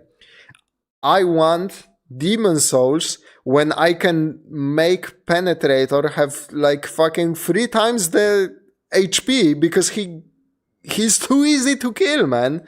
Lichmonger too, and the fucking Trash Giant, Colossus, whatever.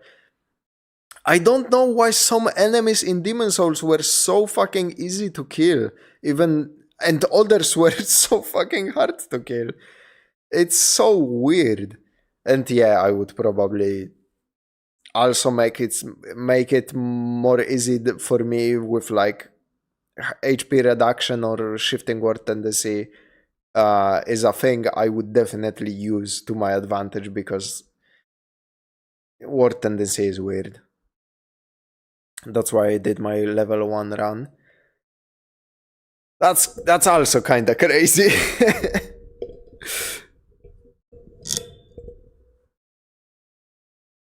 What weapon did you use for that? Between the player and the game. By this point, the biggest thing standing between you and Boletaria are the loading screens. The word I've been avoiding is immersion, but hopefully now that I've explained it, you can see that's what it is. Demon Souls' greatest strength is its immersive quality. That alone would be enough to make it a pretty good game, but what puts it over the top is the way it capitalizes on that immersion by throwing the player into a variety of situations which they can now experience as a first-hand participant. Patch's trickery, the imposing mind flayers, Yurt's betrayal, among many others. All these things hit harder because the game does so much work establishing itself beforehand. The rest of the series has thoughtlessly replicated many ideas from Demon Souls, which often defeats the purpose and occasionally completely misses the point. The first time you have to make your way through... That's kind of true, I have to say. A lot of like things in the series are weird homages to Demon Souls, which kinda don't make sense sometimes. Other times it results in a good fight, but like, come on. Rapier, you can use it like a spear. Oh yeah, from behind the shield, yeah. Flame Lurker on level 1 run is the most memorable boss out of any FromSoft game to me. Man, Flame Lurker is a fucking asshole, man. A poison swamp, it's a new and interesting challenge. It gets your guard up. You have to think about your situation and make sure you have suitable equipment on hand. After 5 games in a row, it's become a predictable, tiresome routine.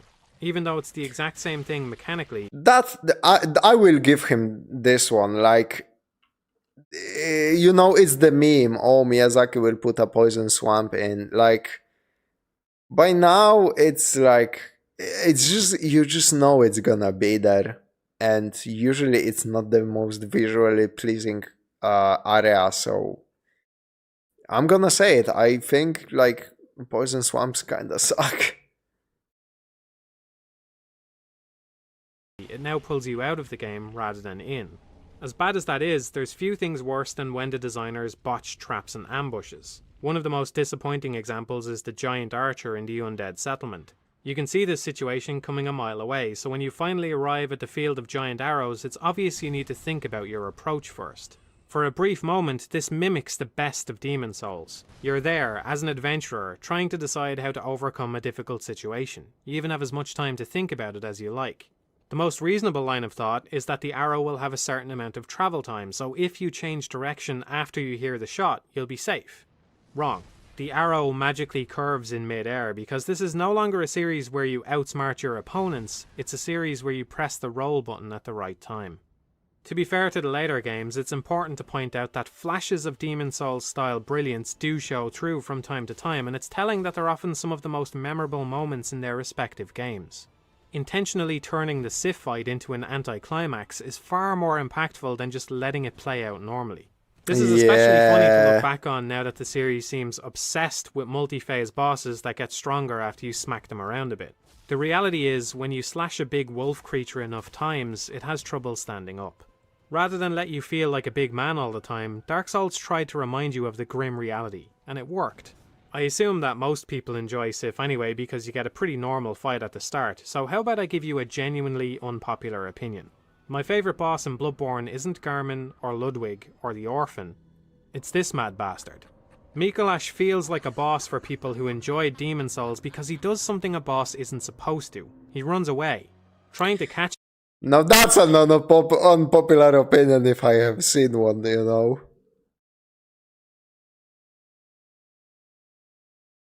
Him while he flees and rambles like a nutcase is unlike anything else in the entire series. I do think he has such strong presentation for a boss that is just a dude. His presentation is the greatest strength, but mechanically, like, I fucking hate this dude for like for the Scooby-Doo ass chase you need to do. This is made all the better by the way Bloodborne firmly establishes itself as a grim game. The Nightmare of Mentis is an imposing place, but at the same time there's something vaguely comedic about Mikolash's cowardly behaviour. It's not done just for the sake of it though. If anything, it would be disappointing if such a Lovecraftian game didn't have a fight against a mad scholar. It comes together well, and again, it's something I can't quite get elsewhere, which isn't to say that it's good just because it's different, but that certainly helps. In a 2009 interview... Yeah, but then you actually fight him and he has 2 moves, man. 2 moves! He can only do 2 things!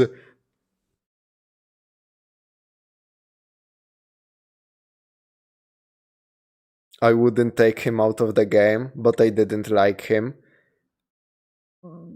Fair. I think that's a fair statement I can get behind. He has enough going on that I would be like, it would be actually a loss to remove him. But like, come on. Favorite boss from Bloodborne is... When you say to me your favorite boss from Bloodborne is Mikolash, I think you are trying a little bit too hard, to be honest. About Demon Souls, Miyazaki himself said, "When designing the bosses, I made sure that they would be varied and exciting. I prepared different gameplay and strategies for each one so that players didn't get tired of the same fight every time. We wanted to surprise players and encourage them to figure out different tactics, to think on their feet." It's been the better part of a decade since that interview, so it's fully possible that Miyazaki has changed his mind since then, but it's still a quote that resonates with me at least. If the Dancer of the Boreal Valley had been in Demon Souls, I probably would have loved it. It has an intriguing visual design, and the unconventional attack animations present a good challenge. The reason I don't enjoy it is because it's in a game filled with bosses just like it. FromSoft have long since figured out that one way they can punish players who carelessly roll around all the time is to hold the anticipation phase of attack animations for about half a second longer than you'd expect. They've completely abused this trick to the point where most bosses seem to have at least a few of those attacks, and even many basic enemies do as well.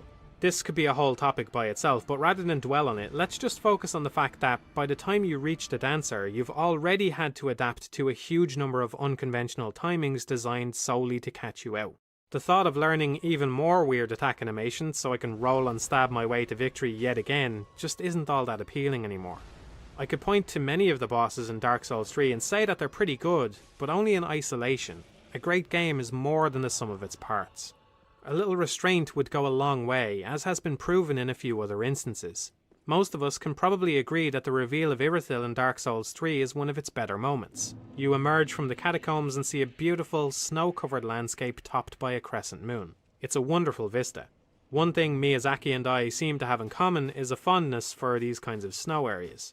As much as I love them, and believe me I do love them, I can still see that if the game had been nothing but snowy nighttime levels up to that point, the Irithyll reveal would have meant nothing. Just because it's my favourite kind of area doesn't mean I want the whole game to be like that. It's the surprise that makes it work. Another example would be Gwyn's theme in Dark Souls 1. You ask anyone who played Dark Souls and they'll list it as one of the most memorable tunes, but would it have been as good if the entire soundtrack was somber piano music? Of course not. It's the contrast with previous boss themes that makes it stand out.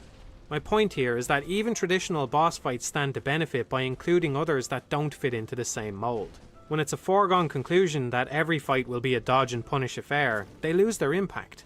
Call it whatever you want. Restraint, pacing, surprise, variety, contrast, it's something Demon Souls has in spades which the later games lack.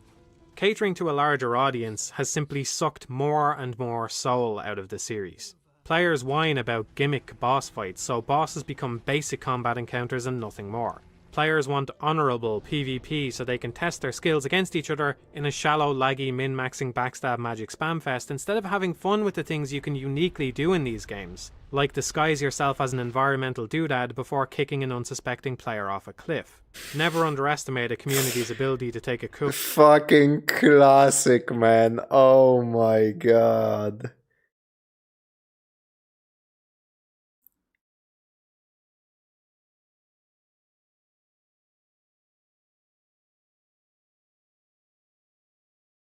I loved some of the bullshit that was pulled in Dark Souls 1 PvP. Should have started here, I feel. Yeah, this is more like this is more coherent. But I also have things to say, but I really want him to like finish so I can do my rant at the end, I think. Feature and use it for the most boring thing imaginable. Players want convenience so they can fast travel and respec their stats, removing absolutely any and all tension wherever possible, just like every other RPG from the past 10 years. At some point, you just start to wonder what's next on the chopping block. Maybe the next game will have a built-in function at some point wherever possible, just like every other RPG from the past 10 years. At some point, you just... Does my dude know that he can not do it? Can somebody inform the bro that he can not use certain mechanics if he wants his fucking challenge run or something? Can somebody call him up and say that? Because like, what's the problem? What's the problem with respec? Seriously. How about this? They give us Demon Souls 2, right? And it has no respec. Like it's just like Demon Souls 1 in terms of like difficulty, right? And I come in there with a meta build that I got off Fextra Life Wikipedia that removes all the tension from the game, naturally. Why don't I do that for every single game in the franchise? Oh, I don't know. Maybe because I want to have the experience. And sometimes you commit to a weapon you think sounds fun, or you want to switch to a different weapon mid playthrough because you got used to the moveset. So you respec, and then you use a different weapon. Like, it's not all about tension or like consequences of your choices. Some people want to have fun out here, I think, brother. Like, should we send Miyazaki to assassinate every Wikipedia page editor so you cannot look up things on the internet and in anticipation of a boss or something? Like, that's so fucking that's such a stupid fucking thing to say. I am very sorry, man. Messing up your build is the worst aspect of all the RPGs. Yeah, and those way more hardcore RPGs than Demon Souls ever was, by the way. Like, at this point, I think he doesn't want to play. I think he wants to play. Yeah, he wants to play a different game. He wants to play a classic RPG roguelike, I think. Like, oh man. Start to wonder what's next on the chopping block. Maybe the next game will have a built-in function to back up your save files, so you don't have to think too hard about any of those pesky decisions. You can do that. You can fucking do that for Demon Souls, man. You can literally copy your fucking save to a pen drive and get it off the console, and if something happens you didn't like, you can just plug the pen drive back in to fucking redo your character. I know this because I used this to get an achievement for different fucking endings because I didn't want to play through the entire fucking game again just to pick the different option in the ending. Why is bro just pretending? Or maybe I guess he doesn't know Demon Souls as well as me, the expert on Demon Souls. Like, I'm clearly more knowledgeable. What the fuck is happening in this video? Parts of it, I really think it's a nice video. I really think it's like a somber musings on the series and where it started and where it got, right? But my dude, some of this doesn't make sense.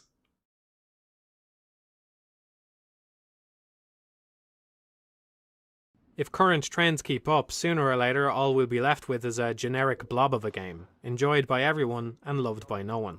Of course, the players don't actually make the games. You can't blame the audience for the decisions made by the developers, but it's a stark difference going from assumed failure to subculture. Even that I don't agree with. I mean, it's the players kind of vote with what they, they choose their games, and like if a game is successful, then it seems like players want more of this game. That's why we have the unbelievable open world game epidemic, because for some reason open worlds just kept them in there, kept them coming back for more, even if they don't like really serve that much of a purpose. Phenomenon. Bloodborne was the game Sony banked on to push the PS4 into the hands of early adopters. That kind of financial pressure is a breeding ground for design by committee homogenization. As if this wasn't frustrating enough, the real twist of the knife is that even though the series has started to stagnate, it hasn't even managed to carry many refinements from one entry to another. Problems are regularly solved in one game only to be undone in the next one. Demon Souls remains the most non-linear entry in the series and still has by far the most believable environments. That's true. Dark Souls abandoned the health reduction penalty, which removed the incentive to open yourself up to invasion if you weren't going to summon. As bad My dude is defending the health reduction. My dude is thinking the health reduction was a good thing.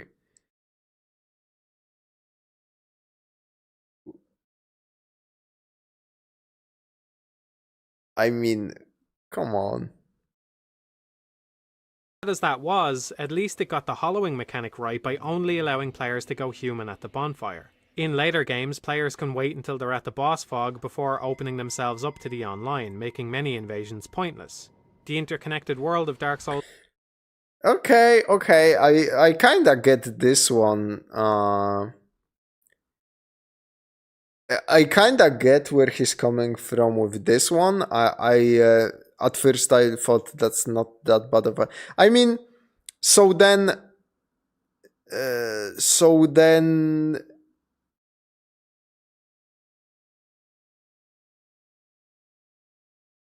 Wait, but you could get invaded.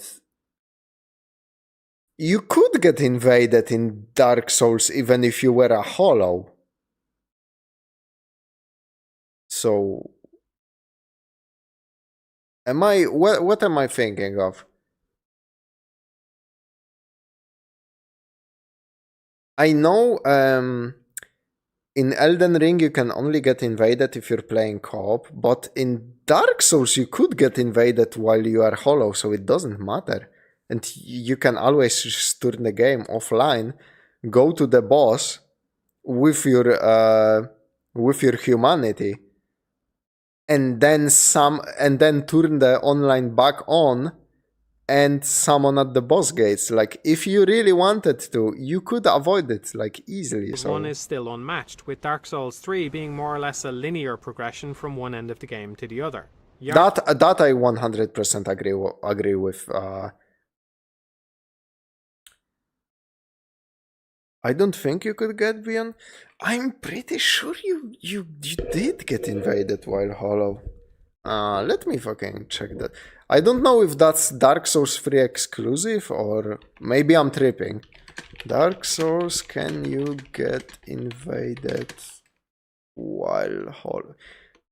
I shit you not, there was a Google recommendation. Can you get invaded while offline?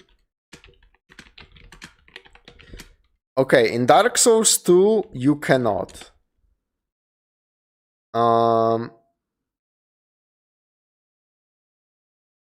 In Dark Souls 2 you get invaded while you are hollow.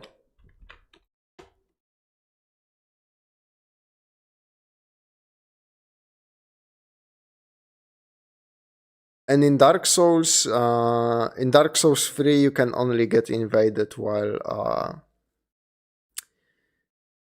embered. Okay, so 2 should be his favorite game by far from the series, I guess. See, I think Dark Souls 2 did it the best. You either want online or you don't want online. That's both PvP and both co-op. I'm sorry, but that's how the games work. I think 2 did it best, except it had that stupid ass health reduction. And then priority was on people who were human. So, you know, like Elden Ring killed its PvP because it could only Elden Ring literally killed its PvP because you could only invade while in a co-op, which fucking sucks, man. The important thing is that Google's AI answer says that you can be invaded while offline. Oh man, fucking Google AI is hilarious. I mean, technically true, because you could get NPC invaded, but you know. Arnhem is arguably the best, most intricate level design FromSoft have ever done, but it's squandered by the inclusion of fast travel from the start, same as both Dark Souls sequels. The resource management challenge of the Estus system was completely destroyed by Dark Souls 2, and while Bloodborne's Yeah, life gems. I don't get life gems from Dark Souls 2. Like, just have this fucking healing item for free. They turned it into like a fucking Final Fantasy where you just had 99 elixirs in your fucking inventory and just go every time you needed HP. What the fuck? While setup is at least thematically appropriate, it's still mechanically inferior. New Game Plus is still bare bones, even though Dark Souls 2 showed that remixed enemy placements could provide a fresh experience. Yup, that is definitely valid criticism. Dark Souls 2 is still the GOAT when it comes to New Game Plus, and that is laughable since like everything else came such a long way. Dark Souls 10 New Game Plus is like, it could have been so good, man.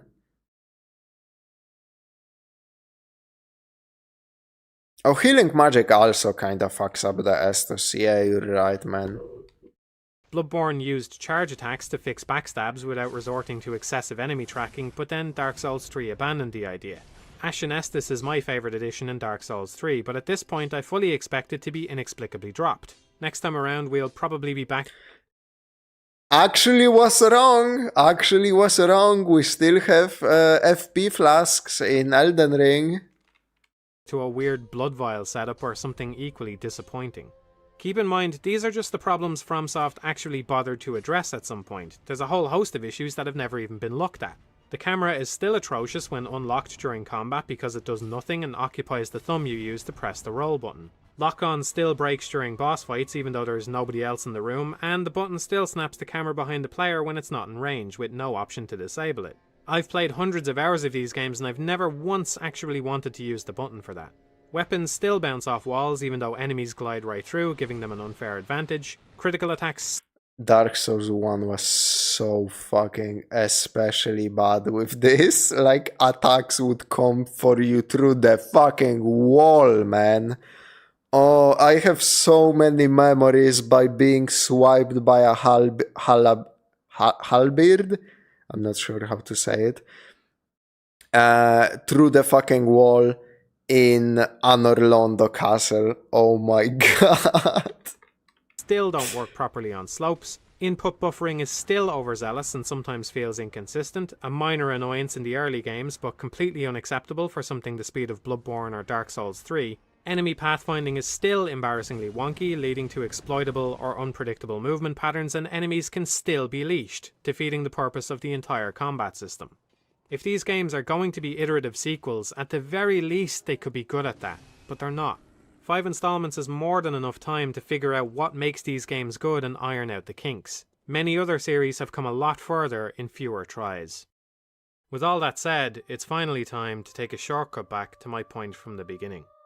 Demon's Souls is one of those rare, genuinely innovative games that did enough new things its influence can be clearly felt on the gaming landscape of subsequent years.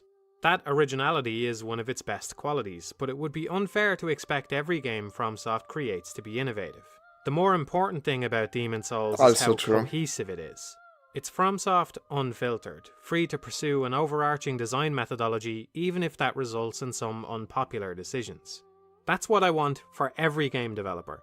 Games are more interesting when they're unshackled by the expectations of a narrow-minded fanbase or the financial whims of a publisher. Right now it feels as though these games have fallen victim to one or the other, maybe both. Whatever the cause, recreating the superficial elements of Demon's Souls isn't enough to make a truly great game by itself. It needs more. The magic of Demon's Souls lies under the surface. It's a culmination of ideas and concepts that work together in unity to accomplish something greater. That's not to say it's perfect. In fact, it seems pretty clear that it wasn't even finished before it was released, but the end result is a game that proves you can have it all. Haunting visuals, immersive environments, evocative sound design, satisfying gameplay, novel mechanics, intriguing storytelling, memorable characters, fun multiplayer, and a high level of replayability. They're not mutually exclusive goals. Games don't have to be one or the other. When you do it... Yeah, that one I have to agree with. Demon's Souls is like a great combination of all of those. Right, you can do it all. It may not be the best at any of those things, but what it offers instead is a complete package on a level that is arguably unmatched. Unfortunately, over time, FromSoft decided to focus on some of those elements at the expense of others, and as a result, those games are more easily eclipsed by others which do those things better. Demon's Souls still stands tall because it knows what it is. A demonic soul with a heart of gold.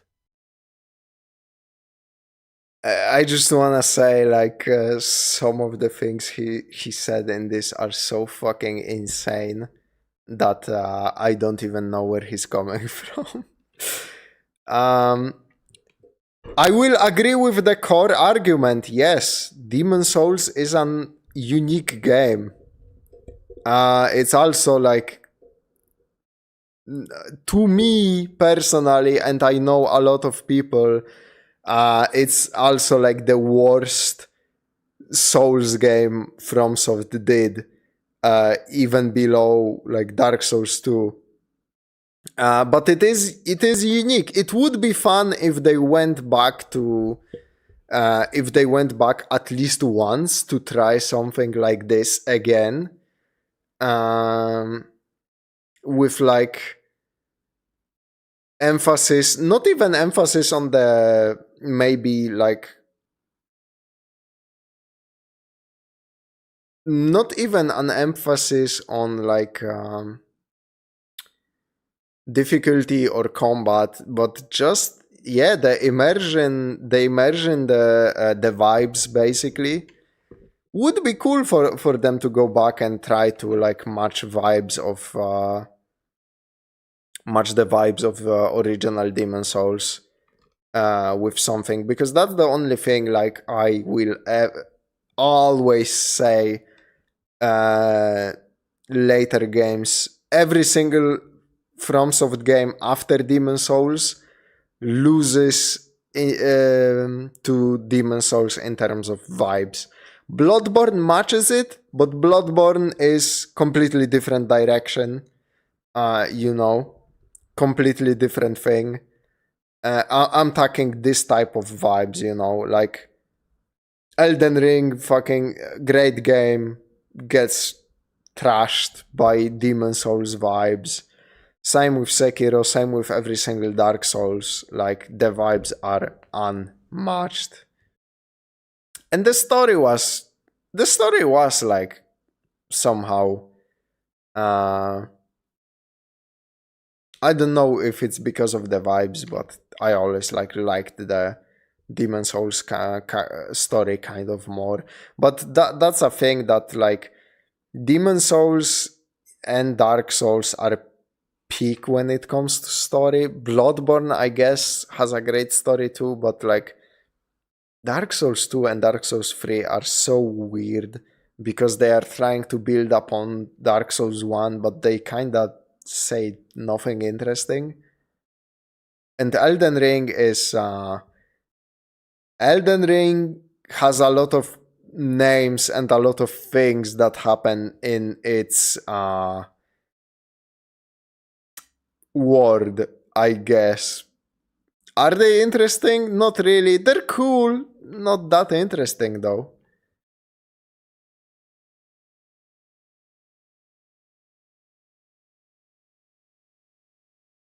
Oh yeah, the Demon Souls also had that cool part where right before False King you might you fight the human versions of Phalanx, Penetrator, and Tower Knight. Yeah. Elden Ring is just the messiest family reunion of all time. Still my favorite fucking FromSoft game, just because of the like seamless co-op mode, making for some of my favorite like memories I had in recent history with just fucking around in a game with friends. But yeah, like Bloodborne, Sekiro, Elden Ring, Demon Souls, I truly consider them to be, each of them has something special that the others don't.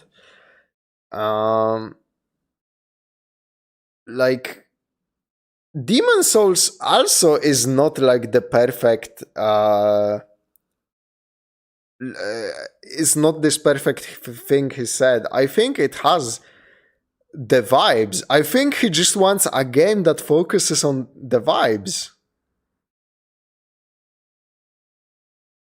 It's your favorite after fans fix it? Yeah, the co-op experience is fucking... the co-op experience is fucking shit when you're playing it. without the fix, because traversing the open world without torrent is ridiculously fucking shit idea, man.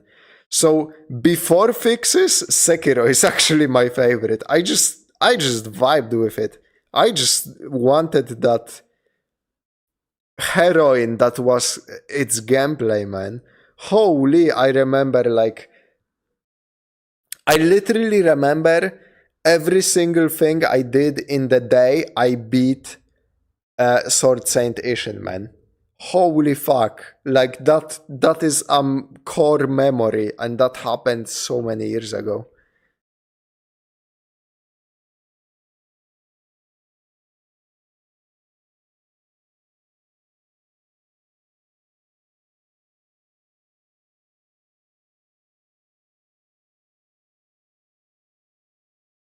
What I want back from Demon Souls is being able to climb 3-foot ledges again. That's exactly right, man.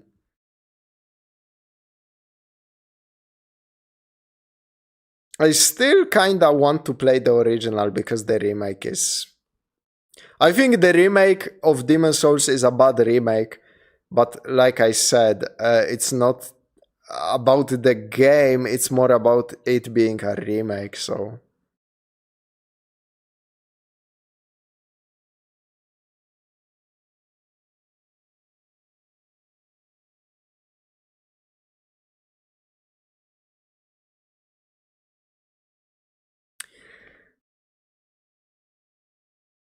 But, like, yeah. At the end of the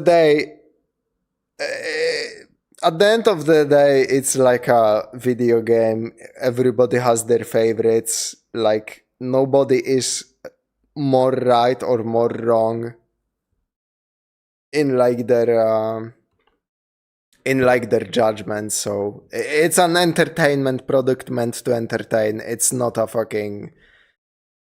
It's not the original holy scriptures, like some kind of forbidden knowledge you will experience and your life will forever change. It's not the fucking Holy Grail. It's not the Ark of Covenant, you know. It's an it's kind of like a toy, you know. You play. I like playing with my toys, man. I fucking like playing with Demon Souls and Dark Souls. I liked playing Dark Souls 2 even, I'm gonna say. Fucking Dark Souls 3, Sekiro, Bloodborne, Elden Ring, they are all like valid experiences you can have. And whether you're a fan of one over the other, it doesn't mean that the others are bad. They just focus on the thing you don't personally like. Calling like the series as saying that it regresses with each game is kind of insane to me. Like, it just doesn't have the thing you like, man. I think it's kind of a you problem in the case of the author of this video. And it does seem like the author of the video would really vibe with old roguelike, like those sprawling roguelikes like NetHack and fucking Adam, you know. He really seems to like the vibes. I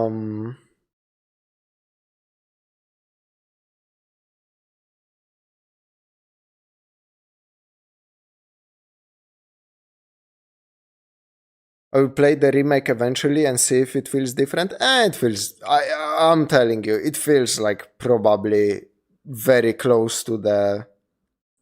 It will probably feel very close to the original game, which I kinda didn't want, you know. I would love to have Demon Souls original on PC even. On PC would be perfect.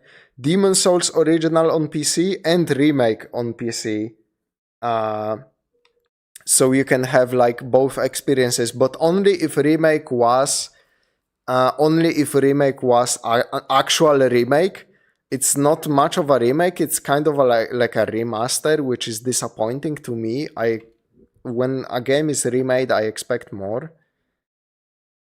I think the best argument about vibes is actually Metroid Other M. I am not very familiar with Metroid series. In practical purposes, there's no difference between going somewhere and getting a power-up and going there to have somebody authorize an ability, but it makes all the difference to the vibes. They're not perfect, may even look shite, but the experience is the true fun part.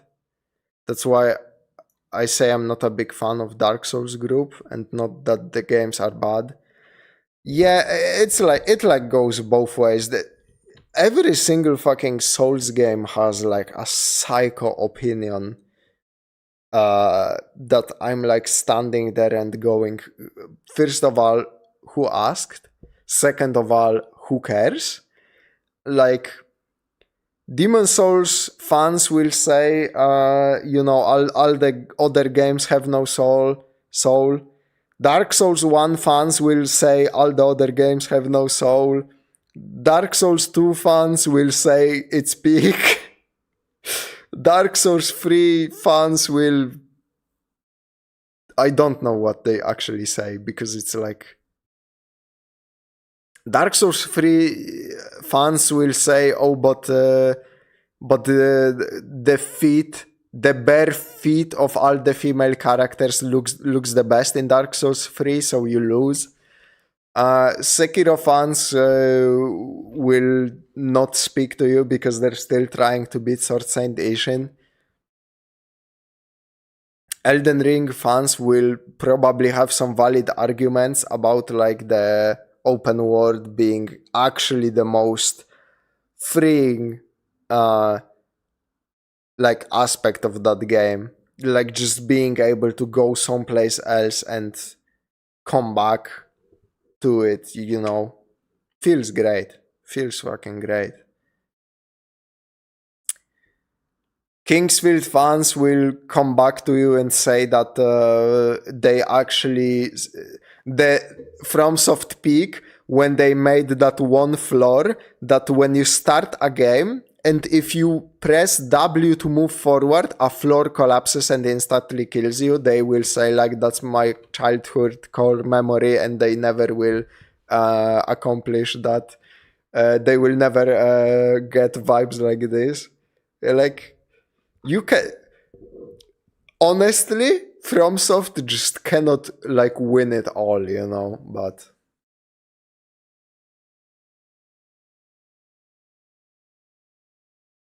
I think the games have soul, but the innovations the games brought to telling their stories were innovative back when I got into Warhammer, and their rulebooks told their stories the same way. I wasn't hooked at all on later stories because I'd seen that kind of presentation before. Yeah, I think Pat said it, but I genuinely think that the FromSoft game you started playing with is always going to be the one that you think is the best, because it has all of the surprises for you. When you go from Demon Souls to Dark Souls, you kind of go, oh, they used that trick before. But when you start with Dark Souls, it's all new. And then you go into Dark Souls 2 and you're like, oh, they used that trick before. What the fuck? It's just that, like... They tend to repeat themselves when it comes to bosses, to surprises, to such. And like, I truly think... if I started with Demon Souls, I would probably be hooked on that just like you are, but I started with Dark Souls 1 Prepare to Die edition in 2011 on PC, and that's the one I have the fondest memories of. Even though I appreciated Dark Souls 2 PvP was fucking amazing. Co-op was also way better. Dark Souls 1 had some shit-ass co-op, man. Dark Souls 3 has the fucking soul arts, has like the bosses, you know.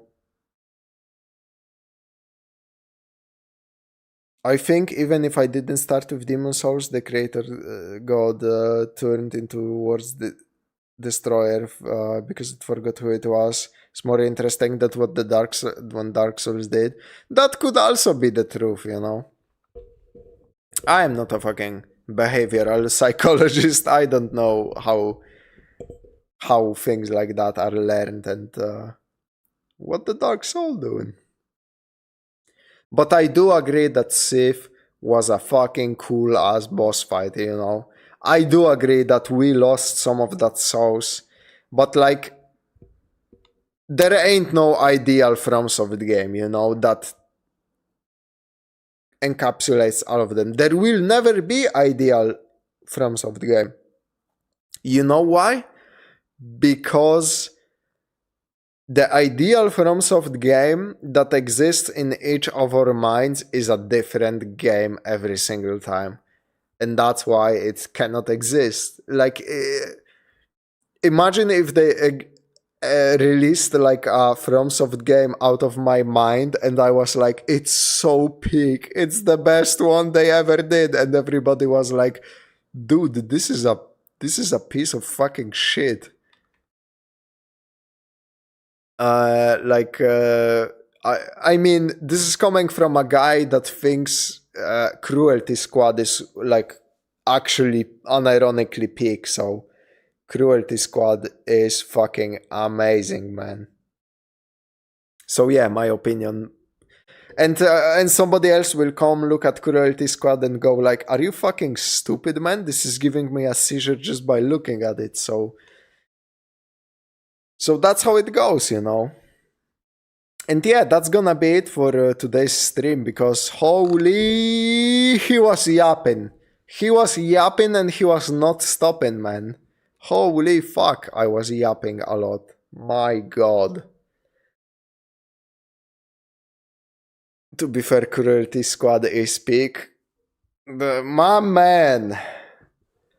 Or woman, or anything else you identify with. I wasn't trying to be exclusive. To me, the ideal FromSoft game is one where I'm not scared of sloped floor and the platforming either works or is removed. Okay, that's, you know what? Now an ideal FromSoft game actually exists. You convinced me. They all could have been better if they just had working parkour.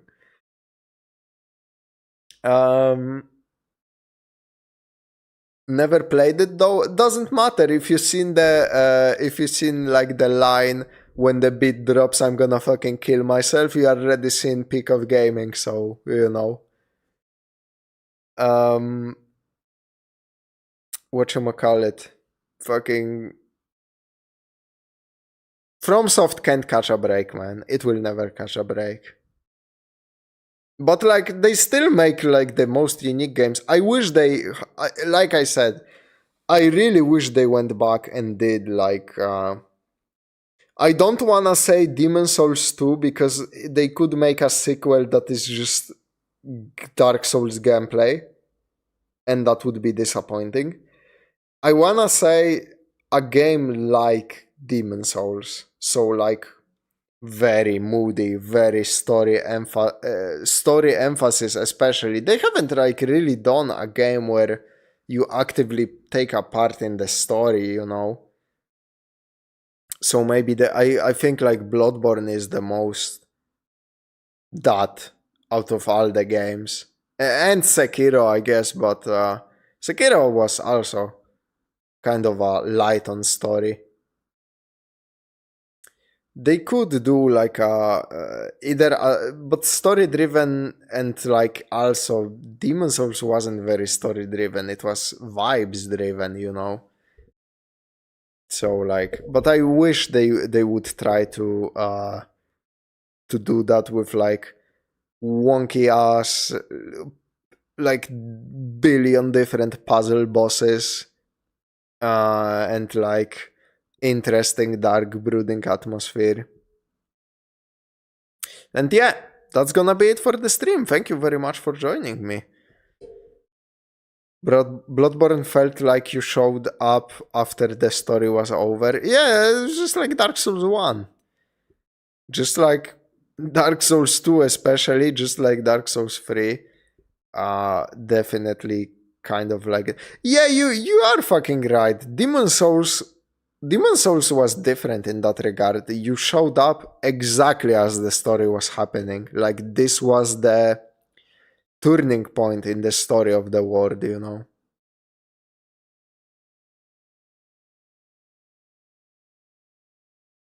And for like Sekiro was much like scaled down story. It was very personal, so obviously it was come to think of it, Bloodborne 2 Demon Souls 2 could be just a Bloodborne prequel. I don't know how they will handle that, so I wouldn't wanna, you know.